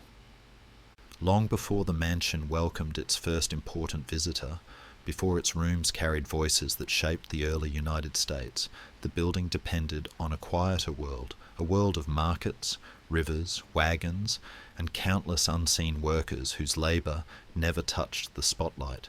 If you had followed the mansion's story beyond its walls, you would have found trails worn by wheels, footprints pressed into soft soil, and docks lined with crates waiting to be lifted onto small wooden boats. These places, humble and distant, formed the mansion's bloodstream. Materials did not simply appear at the construction site. They travelled, sometimes slowly, sometimes perilously, through a young nation still learning how to trade, how to share, how to build an economy strong enough to support its own ambitions. The story began with stone, quarries far beyond the river, carved out block after block, each piece shaped by hands that would never see the mansion itself. The workers there stood in dust clouds pale as morning fog, lifting hammers and chisels with rhythmic patience. They did not speak much, their thoughts belonged to the work. And when each stone was ready, it was loaded onto carts pulled by tired horses, then carried along rough roads where wheels sometimes sank into mud, slowing the journey. These stones, so cold and heavy, would someday hold warm light inside the mansion's walls. But for now, they were patient passengers on a long road through forests, fields, and townships. Then there was wood, towering trees felled carefully in distant groves, each trunk laid down with a kind of reverence, as if acknowledging the life it had once held. Sawmills cut the wood into beams, planks, and slender pieces meant for stairways, door frames, and window casings. The smell of fresh lumber drifted across riverbanks, carried by winds that brushed the tops of the tallest trees. Workers stacked the wood into neat bundles, tied them tightly with rope, and sent them downriver on flat-bottomed boats that glided over the water like quiet shadows. The river embraced them gently, knowing these timbers would soon rise again as part of a home meant to stand for generations. Inside the hearts of those gathering and transporting these materials, there were quiet questions. Some wondered whether their contribution mattered, whether a single stone, a single plank of wood could truly change the course of a nation's story. Others felt a quiet pride, imagining their small piece of labour becoming part of something larger, something permanent. A few carried fears. What if the roads flooded? What if the river proved too unpredictable? What if the young country, still fragile and financially strained, failed to pay for their work? Yet, despite these worries, they continued. Their effort flowed across the landscape like a thread connecting faraway places to the rising mansion. Outside these inner struggles lay the larger economic forces of a country still finding balance. Prices fluctuated unpredictably. Some merchants took advantage of shortages, raising costs and creating tension among those responsible for budgeting the mansion's construction. Other traders, more honourable, extended credit, trusting that the government would eventually settle its debts. Harbour docks became scenes of quiet negotiation, crates being inspected, payments exchanged, ships preparing for new journeys, with their sails billowing in the wind. Even distant farmers played a role, providing food for the workers, selling grain, eggs, and milk that kept the labour force strong. The entire early economy seemed to breathe in sync with the mansion's progress. As these materials reached the site, allies emerged in unexpected forms. Local craftsmen offered their skills with humility and precision, carving wood into elegant shapes or smoothing stone into flawless surfaces. Traders who admired the goal of a stable nation went out of their way to secure better deals, lowering prices or arranging faster deliveries.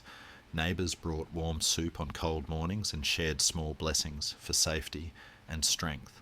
The mansion's creation was not the work of a single group, but a soft chorus of contributions echoing across towns and rivers, each voice adding something essential to the whole. The gentle climax of this part came on a late afternoon when the final major shipment arrived, a wagon carrying a set of beautifully carved wooden panels meant for one of the grand rooms. The sun was sinking behind the tree line, painting the sky in soft golds and pale blues. The workers gathered around the wagon as the panels were uncovered, revealing rich grain patterns that glowed in the fading light. For a long moment no one spoke. The craftsmanship was extraordinary, smooth, elegant, warmed by the touch of hands that had never seen the mansion but somehow understood its dignity. It was as if these panels carried the blessing of every craftsman, trader, and worker who had contributed to the journey. The men lifted them carefully, like carrying something alive. From that day forward, the mansion's rooms felt different. The echo within the halls softened as wood met stone, and the building grew warmer, more welcoming, more complete. Every material, every object, every quiet transaction that had occurred far away now lived inside these walls, shaping the texture of the space. The mansion had become a meeting place, not just for people, but for the labour of countless unseen hands. If you let your thoughts drift now, you might imagine those long roads, the soft roll of wagon wheels, the murmur of river water carrying timber downstream, the sound of distant hammers carving stone, all converging into the quiet heartbeat of a great house rising from the land. And as night settles deeper around you, the mansion stands there in your mind, warm, steady, formed from the patient work of many lives, holding the glow of early evening within its growing halls. You are now listening to part 12, and in this part, we move gently through the mansion's material world, the clothing, tools, furniture, and early architecture that shaped its daily life during those tender first years.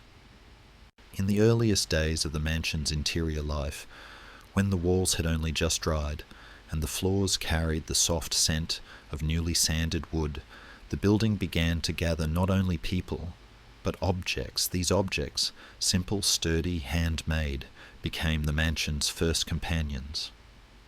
They filled its rooms with the subtle sounds of drawers opening, fabric brushing against surfaces, and tools being set down after long hours of work. In those quiet moments, the mansion learned what it meant to be lived in, even before it ever witnessed a grand meeting or historical decisions. Before fine furniture and polished decor ever crossed its thresholds, the first items inside the mansion were the tools of those who built it. Wooden mallets with smoothed handles, iron chisels, their edges slightly dulled by weeks of shaping stone. Buckets of plaster, still crusted along the rims. Piles of sawdust swept into neat corners. These were not glamorous objects.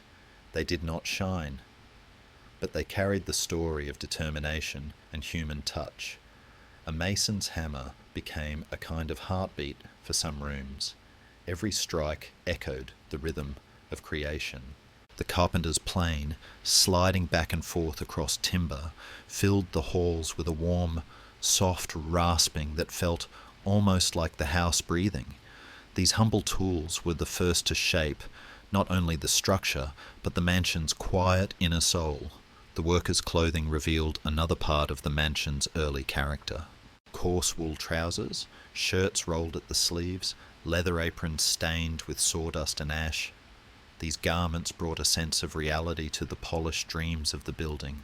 When workers hung their coats on temporary nails driven into unfinished walls, the mansion felt their presence in ways deeper than footsteps. The fabric carried the scent of river air, forest sap, candle smoke, and winter wind. Sometimes gloves were left behind on window ledges, resting like silent reminders of the hands that had laboured from dawn until dusk. These small details made the building feel less like a distant formal structure and more like a home still learning how to welcome the world. Inside the hearts of the workers, these objects stirred gentle feelings. Some felt pride, seeing their tools resting neatly at the end of each day, knowing those tools had shaped the mansion's beams and walls. Others felt a quiet sadness as the building neared completion, realizing that soon their tools would no longer belong here. They would be carried away to new projects, leaving behind a mansion that had grown familiar, almost like a companion. These emotions, soft, private, unspoken, clung to the fabric of the rooms like the faint scent of wood smoke lingering long after a fire has gone out.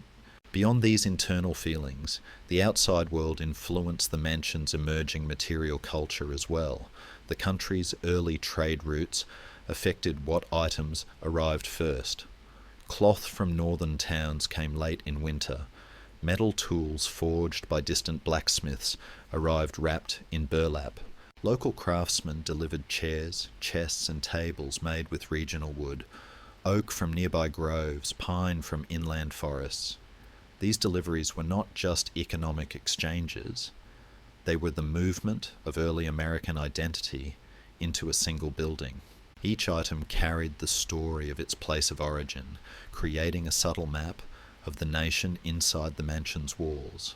Alongside the practical objects came the first hints of crafted beauty, carvings on wooden banisters, decorative moulding near ceiling beams, and carefully turned table legs waiting to be polished. Skilled artisans arrived quietly, carrying satchels filled with delicate tools, fine blades for carving, brushes for staining wood, smooth stones for polishing metal. Their work created the mansion's first touches of grace. A carved pattern along a windowsill might seem small to the eye, but to the mansion it was like receiving its first gentle adornment. These artistic details carried the presence of people who believed deeply in the importance of beauty, even in a world still rough around the edges. The soft turning point of this part came when the first piece of true furniture was placed inside one of the completed rooms, a simple, elegant wooden table. Its surface was smooth enough to reflect the glow of a candle. The legs stood firm, evenly balanced. When the workers set it down, the sound of wood meeting floor was warm and satisfying, like the click of a key fitting perfectly into a lock. For a moment, everyone became still. The mansion, once only beams and stone, felt suddenly inhabited. A table is a humble object, but it symbolizes something important. Conversation, work, gathering, planning, sharing. It was the first invitation for people to sit, rest, and shape the world from within the mansion's walls. After that, more furnishings arrived. Simple chairs with straight backs, sturdy shelves made to hold documents and maps, candlesticks for gentle evening light, carpets woven in soft colours, laid down carefully to quiet the echo of footsteps. Each new object softened the mansion's edges, transforming it from a structure into a place of life. Every chair placed in a corner made that corner feel less empty. Every shelf added to a wall made that wall feel less lonely. These changes were subtle but powerful. The mansion began to feel inhabited even before its official doors opened. Architecture, too, played its quiet part in shaping identity. The curved archways that welcomed people from one room to another. The generous windows that allowed sunlight to touch even the farthest corners. The tall ceilings that encouraged people to speak with calmness rather than volume. The mansion's structure gently shaped the behaviour of anyone who stepped inside.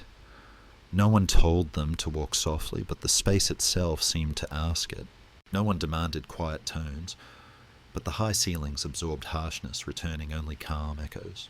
As you imagine these early material elements, let your thoughts drift through those first furnished rooms.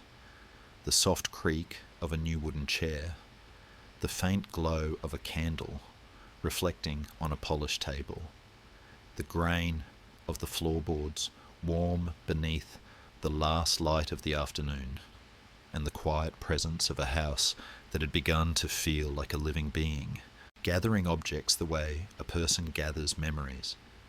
And somewhere in that gentle stillness, the mansion rests, its rooms filled not with grandeur, but with the honest materials of a country just beginning to build its identity piece by piece, hand by hand, breath by breath.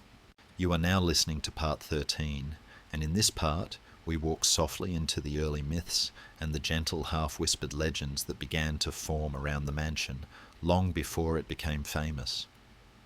By the time the mansion stood with its walls finished and its rooms breathing quietly in the dim light of late 1792, stories had already begun to cling to it, not official records or documented events, but softer tales shaped by the imagination of workers, neighbours and visitors who watched the building rise. Myths have a way of appearing wherever people gather, especially in places where history and uncertainty mingle. And the mansion, still new, still finding its voice, seemed to attract these little legends, the way light attracts dust floating in the air. Some of the earliest myths came from the workers themselves. They spent long days shaping beams and smoothing plaster, and their minds wandered into gentle speculation. One man said he heard the building breathe on cold mornings, as if the shrinking wood released a sigh. Another swore he saw shadows moving across a room where no one stood, the light shifting in patterns that felt almost intentional. These were not frightening tales. They were more like affectionate observations, born from spending too much time with a structure that felt increasingly alive. The workers began to speak of the mansion as if it were a friend with moods. On sunny days, They said it stood taller. On rainy afternoons, they claimed it listened more closely. These small myths gave the labour meaning, making the mansion feel less like a project and more like a companion. Inside their hearts, these stories reflected the deeper feelings they carried. Some workers feared that their months of labour would be forgotten once the mansion was finished. The myths, in a gentle way, reassured them that their presence would linger in the building's walls. If the mansion breathed, then maybe it remembered them. If it cast moving shadows, then maybe it was alive with the stories of the hands that built it. These private comforts mattered more than they ever admitted aloud. They gave the workers a sense of belonging that stretched beyond the physical labour of laying stone and carving wood. Outside their quiet imaginations, the surrounding community added its own layer of myths. Neighbours who watched the mansion rise from afar whispered that the site had once been home to ancient trees whose roots still ran deep under the foundation. Some believed the wind carried messages across the fields, brushing against the mansion's windows, as if delivering old secrets from the land.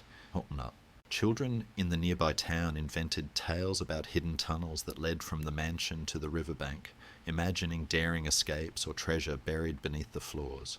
Though these stories had little basis in fact, they captured something true about the mansion's presence. It stirred the human desire to explain what felt mysterious, even if the explanation took the shape of legend rather than history. The outside world too contributed to the mansion's growing mythology. Travellers passing through the new nation heard rumours of the great house rising near the river. Some believed it was built over sacred ground. Others claimed it contained a secret meeting room where only the most trusted officials would gather in candlelight to shape the nation's fate. These visitors carried the stories with them across roads and rivers, letting them drift into taverns and market squares in distant towns. The mansion, still barely known, already lived in the imagination of people who had never seen it. That is how myths begin, quietly, through distance and curiosity. At the same time, the mansion's allies, the servants, the craftsmen, the caretakers, fed the stories with their own small observations. A servant polishing the windows at dawn might swear the house watched the sunrise. A carpenter retrieving tools from a dim hallway might feel the air shift as if someone had walked past. These experiences were simple, natural, easily explained, yet they felt deeper when shared in whispers over evening meals. The mansion, still silent in its early life, absorbed these stories like cloth soaking up water. It gave nothing away, never confirming or denying. The gentle climax of this part came on a night when a group of workers lingered after a long day.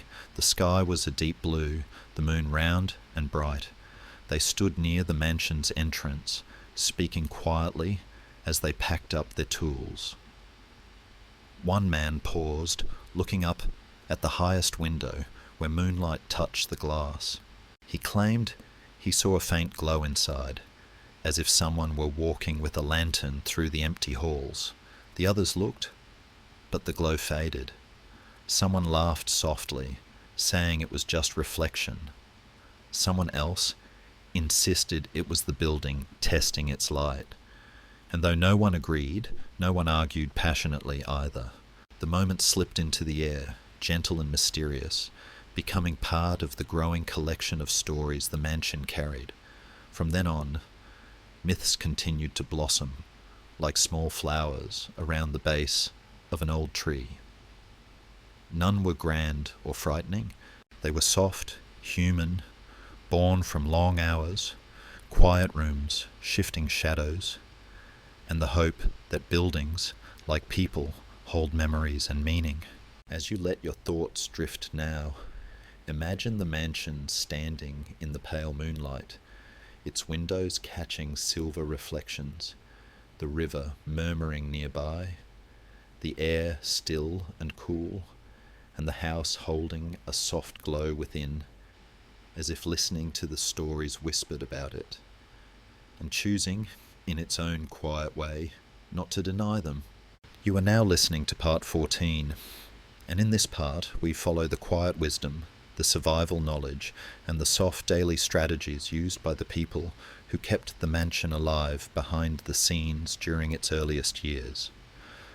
In the gentle stillness that settled around the mansion as it neared completion, there existed another world, one that did not appear in official plans, or in speeches, or in the polished front rooms visitors would one day admire. This world lived behind doors that opened silently, along narrow staircases meant for quick movement, and in small workrooms where the air smelled of cloth, wood polish, and warm bread. Here, the quiet hands of servants, caretakers, and helpers shaped the mansion's daily life, with a kind of wisdom learned not from books or training, but from observation, patience, and years of tending to homes much smaller but equally alive. For them, the mansion was not simply a symbol of the young nation, it was a living organism that required constant care. They understood the subtle language of the building in ways others did not. When a floorboard creaked differently, they knew the wood was drying too quickly and needed humidity. When the windows whistled at night, they sensed a draft forming along the northern walls. When the air in a room grew still and heavy, they opened vents or shifted the placement of candles to guide fresh air inside. None of this was written down. None of it was taught formally. It was knowledge passed from hand to hand, breath to breath, carried like a quiet heritage that whispered, "This is how to make a house feel alive." Inside their hearts, this responsibility created both comfort and gentle burden. Some felt pride in being among the first caretakers of a mansion destined for national purpose. Others felt the weight of expectation, knowing that if they faltered, even in small ways, the building's early balance could crumble. A hallway left cold might cause plaster to crack. A hearth not properly cleaned could let sparks find wooden beams. A locked door forgotten overnight could disrupt the early rituals of morning. These small concerns lived with them constantly, shaping their thoughts the way shadows shape a room at dusk. Beyond their personal worries, the world outside influenced their survival strategies. Winter storms demanded that they learn how to seal rooms with layered cloth, how to warm spaces evenly, and how to move quietly across icy floors without dropping wood or water. Summer heat forced them to master the art of using windows as instruments, opening certain ones to invite breezes, closing others to block sunlight, creating a subtle choreography of airflow that kept rooms cool without any machinery. Political visitors brought new challenges as well. Some needed privacy. Some travelled with delicate papers. Some required meals prepared at odd hours. The caretakers learned to anticipate needs before they were spoken, guiding the rhythms of the mansion with intuition as gentle as a hand smoothing a wrinkle in cloth. To support them, allies emerged in the tools and materials of the time. Heavy wool curtains kept rooms warm at night. Woven rugs softened footsteps so late, discussions would not echo through the halls. Brass lamps offered steady flame, once trimmed properly, their glass chimneys cleaned each morning to ensure brightness. Buckets of sand were kept discreetly near fireplaces to snuff out sparks. Brushes, cloths, and small boxes of oil filled quiet storage rooms, ready whenever something needed polishing, patching, or calming. Even food became part of the survival system. Warm soups to maintain strength in winter, cool water from the river stored in clay jugs to refresh workers in summer. The gentle climax of this part came on a night when the mansion faced a small but telling challenge. A sudden shift in weather brought an icy wind across the land, slipping through every gap it could find. The fireplaces roared with fire, yet some rooms remained stubbornly cold. A draught swept across the central hall, carrying with it the whisper of a coming storm. The caretakers moved quickly, lighting additional lamps, layering thick curtains at key windows, and guiding warm air upward by adjusting how doors were opened and closed. One attendant climbed to the top floor to seal a vent that had loosened earlier. Another carried hot bricks wrapped in cloth to warm sleeping chambers. And in the dimmest hallway, an older caretaker, one who had tended houses for decades, pressed his palm against the wall, listening with quiet concentration. "The wind is turning," he murmured. "It's moving south." He was right. Within an hour, the storm shifted, and the mansion settled into a calmer rhythm. When the workers returned in the morning, many were surprised at how warm the building felt, despite the icy night. They did not know how many small decisions, how many quiet hands, had kept the mansion steady while they slept. The people who guarded the house in darkness rarely received praise, but the mansion felt their presence. It held their wisdom in its beams and walls, absorbing their care the way a tree absorbs rainfall. From that night onward, the caretakers' strategies became part of the mansion's identity. Their knowledge guided early generations of staff, creating habits that lasted far beyond the first years. The building itself seemed to respond, creaking less in winter, holding warmth longer, welcoming morning light with a gentle glow. A house learns from the people who tend it, and this one, shaped so delicately by early hands, carried that quiet intelligence into its future. If you close your eyes now, you might imagine those caretakers moving through the dim halls, their lanterns casting long golden ovals on the floor, their steps soft and steady, their breath visible in the cold air as they seal windows, tend fires, and listen gently to the building's needs. The mansion rests peacefully under their care, breathing through the night like a living thing, watched over by patient guardians. You are now listening to part 15, and in this part, we move gently into the moment when the mansion first met the wider world, when visitors, travellers, and foreign eyes began to step inside its quiet rooms for the very first time. When the mansion finally stood with its walls complete, its floors polished, and its windows catching light like calm pools of water, it no longer belonged only to the workers who built it, or the caretakers who kept it alive through cold nights. Its doors, once open only to sawdust, tools, and passing drafts of wind, began to open for people who arrived from far beyond the nearby fields. These visitors came from distant towns, neighbouring states, and even from across the ocean. The carriages rolled slowly across the path leading to the mansion, wheels crunching softly against gravel. Horses snorted in the cool air. First footsteps echoed across the entrance hall. And in those echoes, the mansion felt a new kind of life stirring inside its rooms. A life shaped by observation, curiosity, comparison, and the gentle weight of expectations. For many of these early visitors, the mansion represented something unfamiliar, yet deeply symbolic. They compared it, quietly, in their minds, to buildings of Europe, to estates built by old kingdoms, to grand halls where nobles once gathered. But this mansion felt different. It lacked the heavy decoration and proud ornamentation of European palaces. Its beauty was simpler, more honest, more like the early nation it represented. The ceilings rose tall, but not to intimidate. The doors opened widely, but not to boast. Light entered freely, without being filtered through heavy curtains or coloured glass. Visitors sensed a kind of humility in its architecture, a quiet assurance, rather than a loud statement. This difference surprised many of them, and though they carried no words for it, they felt it, a new style born from a new land. Inside the hearts of the people who welcomed these visitors, caretakers, attendants, junior officials, there was a mix of pride and gentle worry. They hoped visitors would understand the building's purpose. Would they see the mansion as a symbol of hope, or as a fragile attempt by a young nation still learning how to stand? Some hosts feared judgment from foreign guests, imagining whispers about simplicity, lack of grandeur, or inexperience.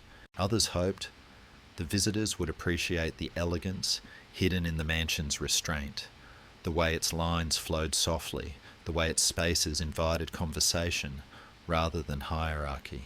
These thoughts flowed beneath the surface like a quiet current, shaping the way the hosts moved through the rooms, how they spoke, and how they guided guests from hall to hall. Outside this quiet internal tension, the world beyond the mansion provided its own influence. The late 18th century was a time of shifting alliances and political uncertainty.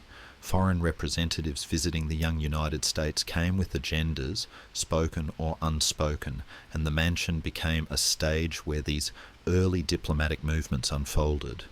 Some visitors arrived hoping to strengthen ties, others sought weaknesses. A few came simply to see for themselves what the new republic was building. Their footsteps carried more than curiosity, they carried the pressure of nations watching from afar. And the mansion, though silent, felt each of these currents drift through its halls like draughts of cold or warm air. Yet the mansion also found allies in the very people who visited it. Some travellers, especially those who admired the ideals of the new nation, found themselves moved by the simplicity and sincerity of the building. Instead of criticising it for lacking royal grandeur, they praised its honesty. Instead of comparing it unfavourably to European palaces, they saw in it the beginnings of a distinctly American identity. They admired the clean lines, the bright rooms, the unpretentious structure that welcomed daylight like an old friend. Their praise, though quiet, spread beyond the mansion's walls, carried in letters, conversations, and early printed accounts. These early allies helped shape public perception, allowing the mansion to stand not as an imitation of old world architecture, but as a new world voice. The soft climax of this part came on an afternoon when a small group of foreign visitors arrived unexpectedly. The caretakers hurried to prepare the rooms, lighting lamps, smoothing cloths, polishing the brass handles warmed by countless hands. As the visitors stepped inside, the mansion felt the tension in their shoulders, the careful assessment in their eyes. They walked slowly through each room, pausing often to look at the curves of stair railings, the width of hallways, the texture of stone. No one spoke loudly. Instead, they exchanged thoughtful glances, as if measuring the building against something invisible. Eventually, one of them placed a hand gently on a windowsill and said, in a soft, accented voice, "It is calm. It feels like a house that wants clarity, not power." The others nodded, and in that small moment, a few quiet words spoken into a room glowing with late afternoon light, the mansion received its first true recognition from the outside world. Not admiration for grandeur, but respect for sincerity. Not praise for luxury, but appreciation for intention. It was a turning point that would never be written in official histories, yet it shaped the mansion's identity as deeply as any major event. From that day onward, the building understood itself differently. It knew it was not meant to compete with the palaces of Europe. It was meant to stand as a symbol of a country choosing honesty over excess, balance over spectacle. Visitors continued to arrive, some impressed, some skeptical, some curious. But the mansion remained itself, quiet, steady, grounded in the land and in the dreams of the people who built it. If you close your eyes now, imagine the soft echo of foreign footsteps, the warm glow of sunlight on polished floors, the calm breath of a house receiving its first true guests, and the stillness of a building learning that the wider world has finally noticed its presence. You are now listening to part 16, and in this part, we move softly into the quiet legacy the mansion began to form, even in its earliest days, the subtle ways it influenced people, memory, and meaning long before history officially took notice. By the time the mansion reached the end of its first years, standing steady on its foundation, with the rooms warmed by candlelight and hallways shaped by countless careful hands, something gentle had begun to happen around it, something that did not appear on any ledger or blueprint. The mansion, still new to the world, had begun weaving itself quietly into the thoughts, routines and emotions of the people who passed through it. Though no great speeches had yet been carved into its walls, though no monumental events had shaken its floors, the building carried a kind of early legacy, a soft living presence, felt more in quiet moments than in any official record. It began with the workers. Even after their tasks were done and their tools carried away, many found themselves pausing on the path home just to turn and look at the mansion one more time. They did not do this consciously. It was simply something their bodies chose. A glance over the shoulder, a small nod, a thought they never spoke aloud. We made that. In years to come, when they passed the mansion with their children, they would point toward a window or a beam and say, "Your grandfather placed that piece," though the children would rarely understand the weight of those words, but the mansion understood. It held those memories like soft threads woven into its earliest beams. Inside the hearts of the caretakers too, the mansion left its mark. They began to move through its rooms with a sense of belonging, as though the spaces remembered their footsteps. They learned which floorboards whispered only at night and which doors resisted opening during the first cold days of winter. They felt the building's moods, when it wanted more warmth, when it needed windows opened, when a storm outside made its walls tighten. Over time, the caretakers found themselves caring for the mansion not just out of duty, but out of affection. They had tended many houses before, but none that felt quite so alive in its early silence. Beyond these intimate bonds, the mansion cast a wider influence on the people who visited. Some entered expecting to see grandeur and left surprised by its calm, balanced elegance. Others, who carried heavy political or personal burdens, found the mansion's bright windows and quiet hallways softening their tensions, even if just for a moment. A few travellers wrote letters describing the atmosphere of the place. "A house that listens without judgment," one wrote. "A building that feels patient," another observed. These descriptions did not spread far, but they became part of the mansion's early whispering legacy, drifting from town to town like gentle echoes. The outside world also shaped this legacy. The young nation, still in its early struggles, needed symbols, not grand or overpowering ones, but quiet reminders that stability was possible. The mansion, simply by existing, offered that reassurance. People passing by on horseback or foot often slowed down as they approached. Some removed their hats. Some stood silently in the grass, watching light shift across the building's facade. They did this without being asked, as if the mansion emitted a kind of stillness that invited reflection. And in these small acts, it became something more than stone and wood. It became a place where people gathered their thoughts, their hopes, their uncertainties. The mansion found allies in unexpected ways. The landscape that shaped it, the river, the fields, the trees, also helped protect its early legacy.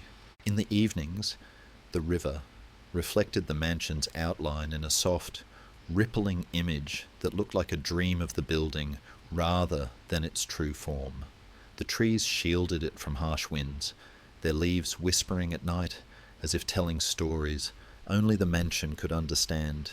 Even the weather played a part. So foggy mornings wrapped the house in a pale blanket that made it seem timeless, older than its actual years, as though it had always belonged to the land. The soft climax of this part arrived one late afternoon when a few workers, caretakers, and visiting officials found themselves gathered outside the mansion unexpectedly. The sun was low, glowing gold against the western sky. The building stood before them, calm, quiet, almost luminous in the warm light. No one spoke. No one needed to. For a brief moment, all the early struggles, storms, disagreements, labour, hope and doubt merged into a single shared feeling. The mansion, new as it was, carried the weight of their efforts with a dignity that seemed older than the building itself. It felt, in that moment, like a beginning, not just of a place, but of an idea that a new nation could create spaces of meaning without needing marble crowns or gold-covered halls. From then on, the mansion's quiet legacy grew in small, nearly invisible ways. A visitor leaving the house would walk away more gently than when they arrived. A caretaker, closing the doors at night, would feel a sense of peace settle in the hallway. A worker, passing by months later, would find comfort in the way the building still stood exactly as they had dreamed it would. These were not grand triumphs. They were soft human moments, the kind that build the deepest legacies. If you close your eyes now, imagine the mansion resting in the amber glow of late afternoon, shadows stretching long across the grass, the river reflecting the soft outline of its walls, and the air around it carrying a calm wisdom, as if the building had quietly begun to understand its place in the world. You are now listening to part 17, and in this part we drift into the early debates, the quiet academic questions, and the gentle disagreements among thinkers who tried to understand what the mansion truly meant during its first years. Even before the mansion became famous, before its name appeared in documents and letters, there were already people, writers, scholars, early architects, travellers, who tried to make sense of what this new building represented. They stood at the edge of the grass, or paused in the doorway feeling something they could not fully explain. And because human beings search for meaning in everything that feels important, the first scholarly debates about the mansion began not in grand libraries or universities, but in murmured conversations, thoughtful pauses, and long walks home under the evening sky. The first question that stirred gently among observers was simple, yet surprisingly deep. What kind of building is this meant to be? Some believed the mansion represented strength, a declaration that the young nation refused to bow to old empires. Others argued that its simplicity showed humility and caution, a desire not to repeat the excesses of European courts. A few insisted it was neither symbol nor statement, but simply a practical home for the nation's early leaders. These interpretations conflicted softly, like ripples meeting on the surface of a calm river. No one raised their voice. No one demanded agreement. They simply wondered, each in their own quiet way, what the mansion hoped to become. Inside the hearts of those who participated in these early debates, there was often uncertainty. Scholars felt pressure to assign meaning, to write in their journals something insightful or profound. Travellers felt the need to compare the mansion to buildings they had seen in older countries. Even architects felt torn between claiming the mansion as a bold new style or as a continuation of familiar traditions. This internal conflict created a quiet tension, one that softened and tightened with each new conversation. They wanted to be right, yet they knew the building was too young, too new, too full of potential to be defined so easily. The mansion seemed to resist being placed into categories, as though gently asking for time to discover itself before anyone else claimed to understand it. Outside these internal uncertainties, broader forces shaped the debates. The late 18th century was a time of philosophical growth, political tension, and shifting identities. Newspapers published essays about architecture and national character. Leaders argued about the image America should present to the world. Some citizens feared symbols of centralized power, while others longed for a sense of unity and order. The mansion stood quietly in the middle of these swirling ideas, absorbing them the way its walls absorbed the warmth of candlelight. Each external opinion added another layer to the discussion. Should a young country build with confidence or caution? Should it imitate older civilizations or create something entirely its own? Should its public buildings inspire awe or comfort? None of these questions had easy answers, yet the mansion found gentle allies in those who approached it with open minds rather than rigid conclusions. A historian walking through its halls noted that its balanced rooms encouraged calm conversation rather than confrontation. An architect from a neighbouring city observed that the mansion's simplicity made it approachable, almost friendly. A poet described the way light touched its windows as the quiet language of a building that wishes to be understood without pride. These allies did not try to force meaning onto the mansion. They allowed meaning to emerge naturally, and in doing so, they softened the sharper edges of the debates. The gentle climax of this part unfolded during a small gathering one late afternoon. A few early thinkers stood together in a bright room, walking slowly from one window to another as they discussed the mansion's purpose. They did not argue loudly. They did not try to win. Their voices flowed like steady waves. Is it bold? Is it humble? Is it a beginning? Is it enough? At some point, the conversation faded into a contemplative silence. They stood beside one another, gazing out at the river glowing gold in the lowering sun. And in that shared quiet, they realized that the building did not need one definition. Its meaning would shift over time, shaped by the generations who lived near it, walked through it, argued inside it, and let it become part of their country's unfolding story. The mansion's identity was not fixed. It was a living question, one that would grow, deepen, and evolve long after they were gone. From that moment, the mansion's earliest scholarly legacy became not a conclusion, but a philosophy that a place can be important without demanding to be understood all at once, and that sometimes the most influential buildings are those that invite reflection rather than impose answers. This gentle perspective shaped how people spoke of the mansion for decades, allowing it to become both symbol and home, both idea and reality. If you close your eyes now, imagine those early thinkers standing in a room filled with soft afternoon light, dust shimmering in golden beams, their voices fading into thoughtful silence, and the mansion holding all their questions gently, like a quiet companion listening without judgment, waiting patiently for the next chapter of its meaning to unfold. You are now listening to part 18, and in this part we drift gently into the misunderstandings, the early myths, the small confusions, and the quiet misconceptions that people held about the mansion during its first years.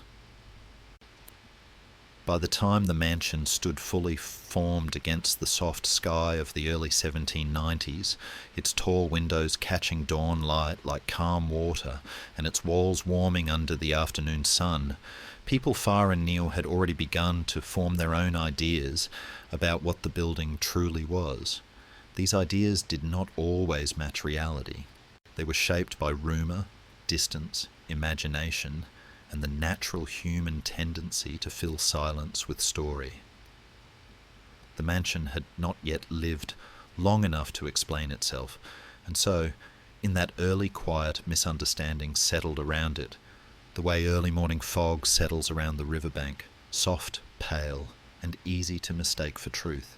Some of the earliest misconceptions came from people who had never stepped foot inside. From faraway towns they heard that a great mansion was rising near the river, and their minds filled in the details with the shadows of older places they had seen or heard about. Some imagined a towering palace dripping with gold and marble, as though the young nation had decided to mimic the grandeur of European kings. Others imagined a cold, forbidding fortress meant to intimidate citizens. The truth, of course, was far gentler. A building shaped by careful hands, modest choices, and the quiet hope of stability. But distance has a way of magnifying things, and so these early beliefs spread quietly through letters and tavern conversations, each repetition making them slightly more dramatic than before. Inside the hearts of those who worked in the mansion, these misunderstandings stirred soft, mixed feelings. Some workers felt amused that people believed they were building something so extravagant. Others felt uneasy, worried that those misconceptions would lead to criticism or suspicion. A few felt a quiet sadness. They had laboured for months through storms, cold nights, and long hours, not to create a palace, but to create a home worthy of a new country. To have people misunderstand the mansion's purpose felt like a gentle ache, a reminder that truth often travels slower than rumour. Their worry sat inside them like a small stone, not heavy enough to burden their work, but impossible to ignore. Outside these internal emotions, the wider world added its own layer of confusion. Newspapers printed incomplete descriptions, sometimes exaggerating the mansion's size, or implying political intentions it did not carry. Foreign travellers wrote letters home, describing the mansion as if it were a diplomatic statement. Some claimed it represented ambition, others humility. A few whispered that secret meetings were held behind its doors before the building was even finished. These external misunderstandings created a kind of soft noise around the mansion, a fog of speculation that blurred the lines between what was true and what was imagined. Yet even in this fog, the mansion found quiet allies, people who chose to understand before judging. A small group of early visitors, after stepping inside and feeling the calm proportions of the rooms, gently corrected the rumours they had heard. One wrote to a friend, "It is not a palace, it is a place of balance." Another wrote in a private journal, "The building is not grand, it is thoughtful. I had expected marble. Instead, I found honesty." These early defenders helped soften the sharp edges of public misconception, though their voices were quiet and easily drowned out. Still, their truth lingered in the air like a faint fragrance, subtle but persistent. The gentle climax of this part came on an afternoon when a small family from a nearby town approached the mansion for the first time. They had heard many rumoured descriptions, some grand, some fearful, some confused. As they stepped through the entrance, they moved slowly, almost cautiously, as if expecting overwhelming decoration or intimidating formality. But instead, they found open rooms filled with warm light, clean architecture, and a sense of peace. The mother looked at her children and whispered, almost in surprise, "It feels kind."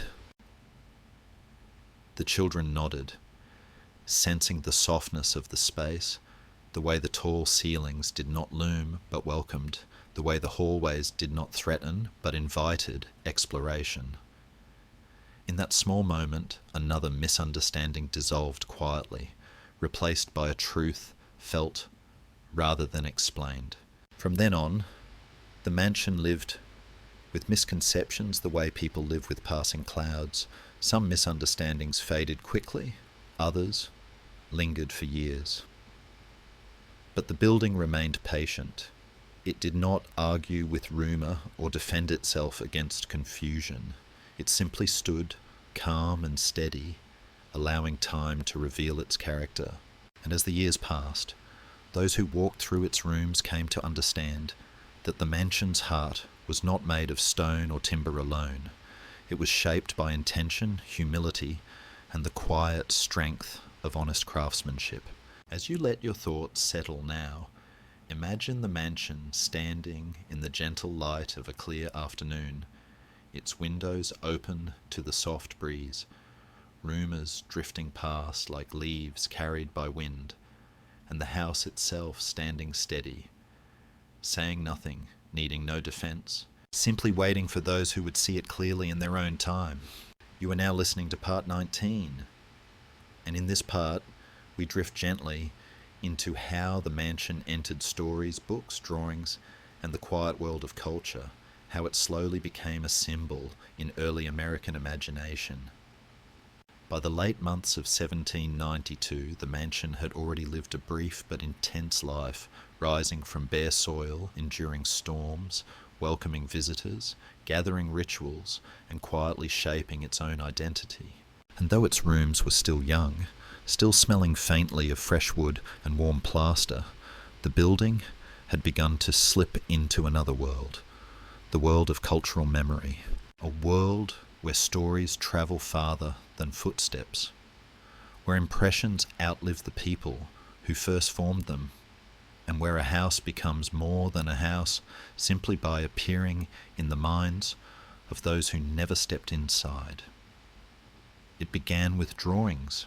Early travellers sketched the mansion in small notebooks, their pencils capturing the gentle slope of the roof, the steady lines of the windows, the calm symmetry of the facade. These sketches were not perfect. Some made the mansion look larger than it was. Others gave it an air of grandeur it had never intended. But each drawing carried a feeling, a quiet admiration for the building's balance and simplicity. When travellers returned to their distant towns, they showed these sketches to friends, who whispered softly, "So this is the house of the new nation." Even those who misinterpreted the details felt a kind of respect.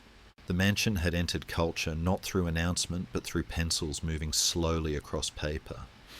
Inside the hearts of those who cared for the mansion daily, this growing cultural presence stirred gentle emotions. The servants and caretakers who dusted its shelves and tended its hearths sometimes found themselves smiling at the idea that the building they swept each morning now lived inside the imagination of people far away. The workers who had placed its stones heard rumours that their efforts were being described in towns they had never seen. Some felt a quiet pride blooming inside them, like a small warm ember. Others felt shy, unsure whether the attention was deserved. But all of them sensed something comforting. The mansion was no longer just a structure. It was beginning to belong to the country. Outside these tender feelings, the wider cultural world added its own layers. Early writers described the mansion in letters, essays, and journals. Some portrayed it as a symbol of American order, a place where new ideas could find clarity. Others described it as a house of beginnings, emphasizing its role in the nation's unfolding story. A few even romanticized it, weaving gentle embellishments into their accounts, candles glowing like small suns, hallways echoing with thoughtful footsteps, windows that reflected the hopes of the Republic. Even when exaggerated, these descriptions carried affection. They showed that the mansion had begun shaping not just architecture but imagination. Artists became quiet allies in this transformation. A watercolour painter visiting the mansion on a misty morning captured its silhouette softened by early fog. When the painting travelled to the city, people stared at it with a mix of wonder and curiosity. A poet wrote a short piece inspired by the mansion's quiet dignity, describing the building as a steady listener in a restless land. These cultural echoes, soft, small, not yet famous, helped form the mansion's earliest symbolic power. They lifted it from the earth and placed it gently into the space where culture lives, the space between emotion and memory. The soft climax of this part came during a simple evening gathering. A few officials and caretakers sat near the central hall after finishing their tasks, speaking quietly while the last light of day filtered through the upper windows. One of them reached into his coat and pulled out a small paper, a crude printed sheet from a nearby town. The page held a short description of the mansion, praising it as a beacon of our young nation's peaceful spirit. Not grand, not dramatic, just peaceful. The people in the room fell silent as they read the words. Something about the simplicity touched them deeply. The mansion did not need to be famous. It did not need embellishment. Being seen as peaceful felt like a gift, a soft truth that aligned with its earliest nature. In that moment, the building seemed to glow in the fading light. The walls, shaped by countless hands, carried the warmth of that simple recognition. The floors, once raw boards, now reflected a culture beginning to grow around them. And the windows, tall and gentle, watched the world outside with quiet understanding. Stories had begun to settle around the mansion like delicate feathers, forming the earliest layer of a legacy that would expand for generations. As you close your eyes now, imagine the mansion resting in the quiet of early evening, the soft rustling of papers in someone's hands, the golden fade of the sun touching the floor, and the house itself holding the first gentle weight of cultural memory, not heavy, not demanding, but soft, warm, and timeless, like a story just beginning to be told. You are now listening to part 20, and in this final part we drift softly into the mansion's earliest lessons, the gentle wisdom it offered, even before history fully noticed its presence. By the end of 1792, when the final echoes of construction quieted and the mansion stood complete beneath a calm winter sky, its story was still only beginning. The building had risen from soil shaped by river winds, endured storms, welcomed strangers, gathered myths, and slowly entered the imagination of a young nation. But even in these early years, before it witnessed great decisions, celebrated guests, or historical turning points, the mansion had already begun offering something deeply human. Lessons, quiet ones, subtle ones, lessons that revealed themselves not through speeches or events, but through the steady, patient way the house existed in the world. The first of these lessons was about endurance. The mansion taught anyone who walked its halls that strength does not always appear loud or triumphant. Sometimes strength is quiet. It is the sound of a beam holding firm through a storm. It is the stillness of stone that refuses to shift. It is the gentle confidence of a structure built with care, not arrogance. For the workers who had doubted their skills, the mansion whispered that effort matters more than perfection, and that what is built with patience often outlasts what is built with haste. The second lesson was about simplicity. Visitors who expected grandeur discovered instead a house shaped by balance and honesty. No golden thrones, no opulent carvings, no heavy tapestries meant to impress. The mansion seemed to say that dignity can live in clean lines, thoughtful proportions, and open space. It reminded people, including foreign travellers, that a new nation did not need the trappings of old monarchies to feel whole. Simplicity, when chosen with intention, becomes its own kind of beauty. A third lesson emerged softly. Places become meaningful through people, not decorations. The mansion watched as caretakers warmed its rooms, as workers left small traces of their effort in beams and floorboards, as visitors carried expectations and left with calmer hearts. Every person shaped the building in gentle ways, through laughter shared during breaks, footsteps echoing in long halls, soft conversations whispered near windows. Meaning, the mansion suggested, is woven through human presence. Without people, even the finest architecture is only empty space. With people, even humble rooms breathe with life. The outside world added another layer of wisdom. Misunderstanding is part of every beginning. The mansion lived through rumours, exaggerations, and confusion about what it was meant to be. But it never tried to defend itself. It simply existed, steady, unchanging, patient. In doing so, it taught that clarity unfolds slowly, and that truth often reveals itself over time rather than through argument. The building invited visitors to see it for themselves, reminding them that direct experience speaks more clearly than distant voices.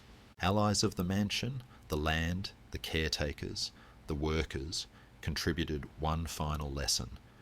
cooperation builds what no single person can. The mansion's early life depended on quarries far away, boatmen guiding timber downriver, artisans shaping delicate carvings, neighbours offering warmth, and caretakers tending quietly to its needs. Every stone, plank, and gesture was part of one shared creation. The mansion became a living example of early American collaboration, a gentle testament to the idea that many hands, working together with sincerity, can raise a structure that lasts long beyond their time. The soft climax of this final part came not in a moment of celebration, but in a quiet dawn near the very end of 1792. Frost clung to the grass, turning the fields pale and shimmering. The river moved slowly, breathing thin ribbons of mist. Inside the mansion, a caretaker opened the front door to welcome the first light of morning. The warm glow touched the floors gently, illuminating dust motes drifting like tiny stars. For a moment, the entire house seemed to pause, as if acknowledging its own existence, its own journey, its own quiet place in the early life of a country. No one else witnessed that moment.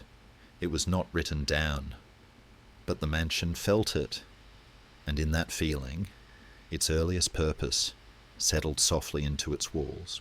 From that day forward, the lessons of the mansion lived not in grand speeches, but in the way people walked through its rooms, the way children looked up at its high ceilings with wonder, the way visitors found themselves breathing more slowly in its calm spaces.